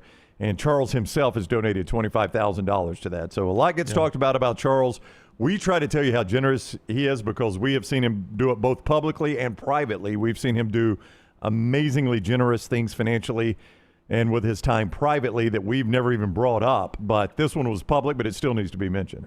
He did that because he usually donates his time to a couple of the functions, Regions Tradition Week, but because of the weather delay, had to bow out of the Pro-Am. And so he wrote them a $25,000 check saying, listen, the rain has screwed us up here in our scheduling. I can't be there for the Pro-Am, but here's $25,000 instead. Which, that's the definition of Charles Barkley. If you asked me to define Charles, I would say that's who he is right there. That's basically $50,000. Wait, nope, it's too much. That's basically $5,000 an hour for the 5 hours he would have been on the golf course. For that Pro-Am. Charles' time's worth a lot. That check from ESPN and Turner over the years is pretty big. He hated that he couldn't be there, as he always is for that event, and always has been.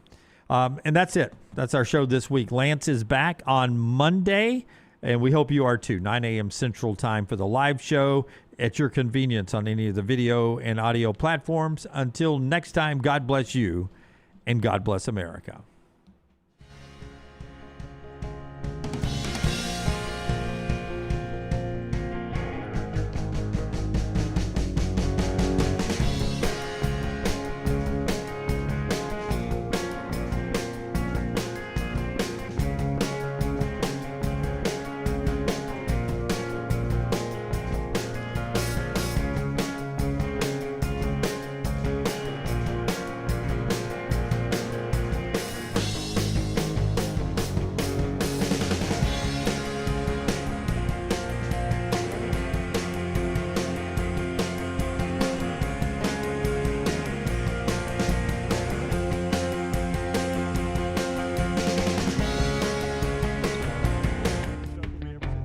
Jim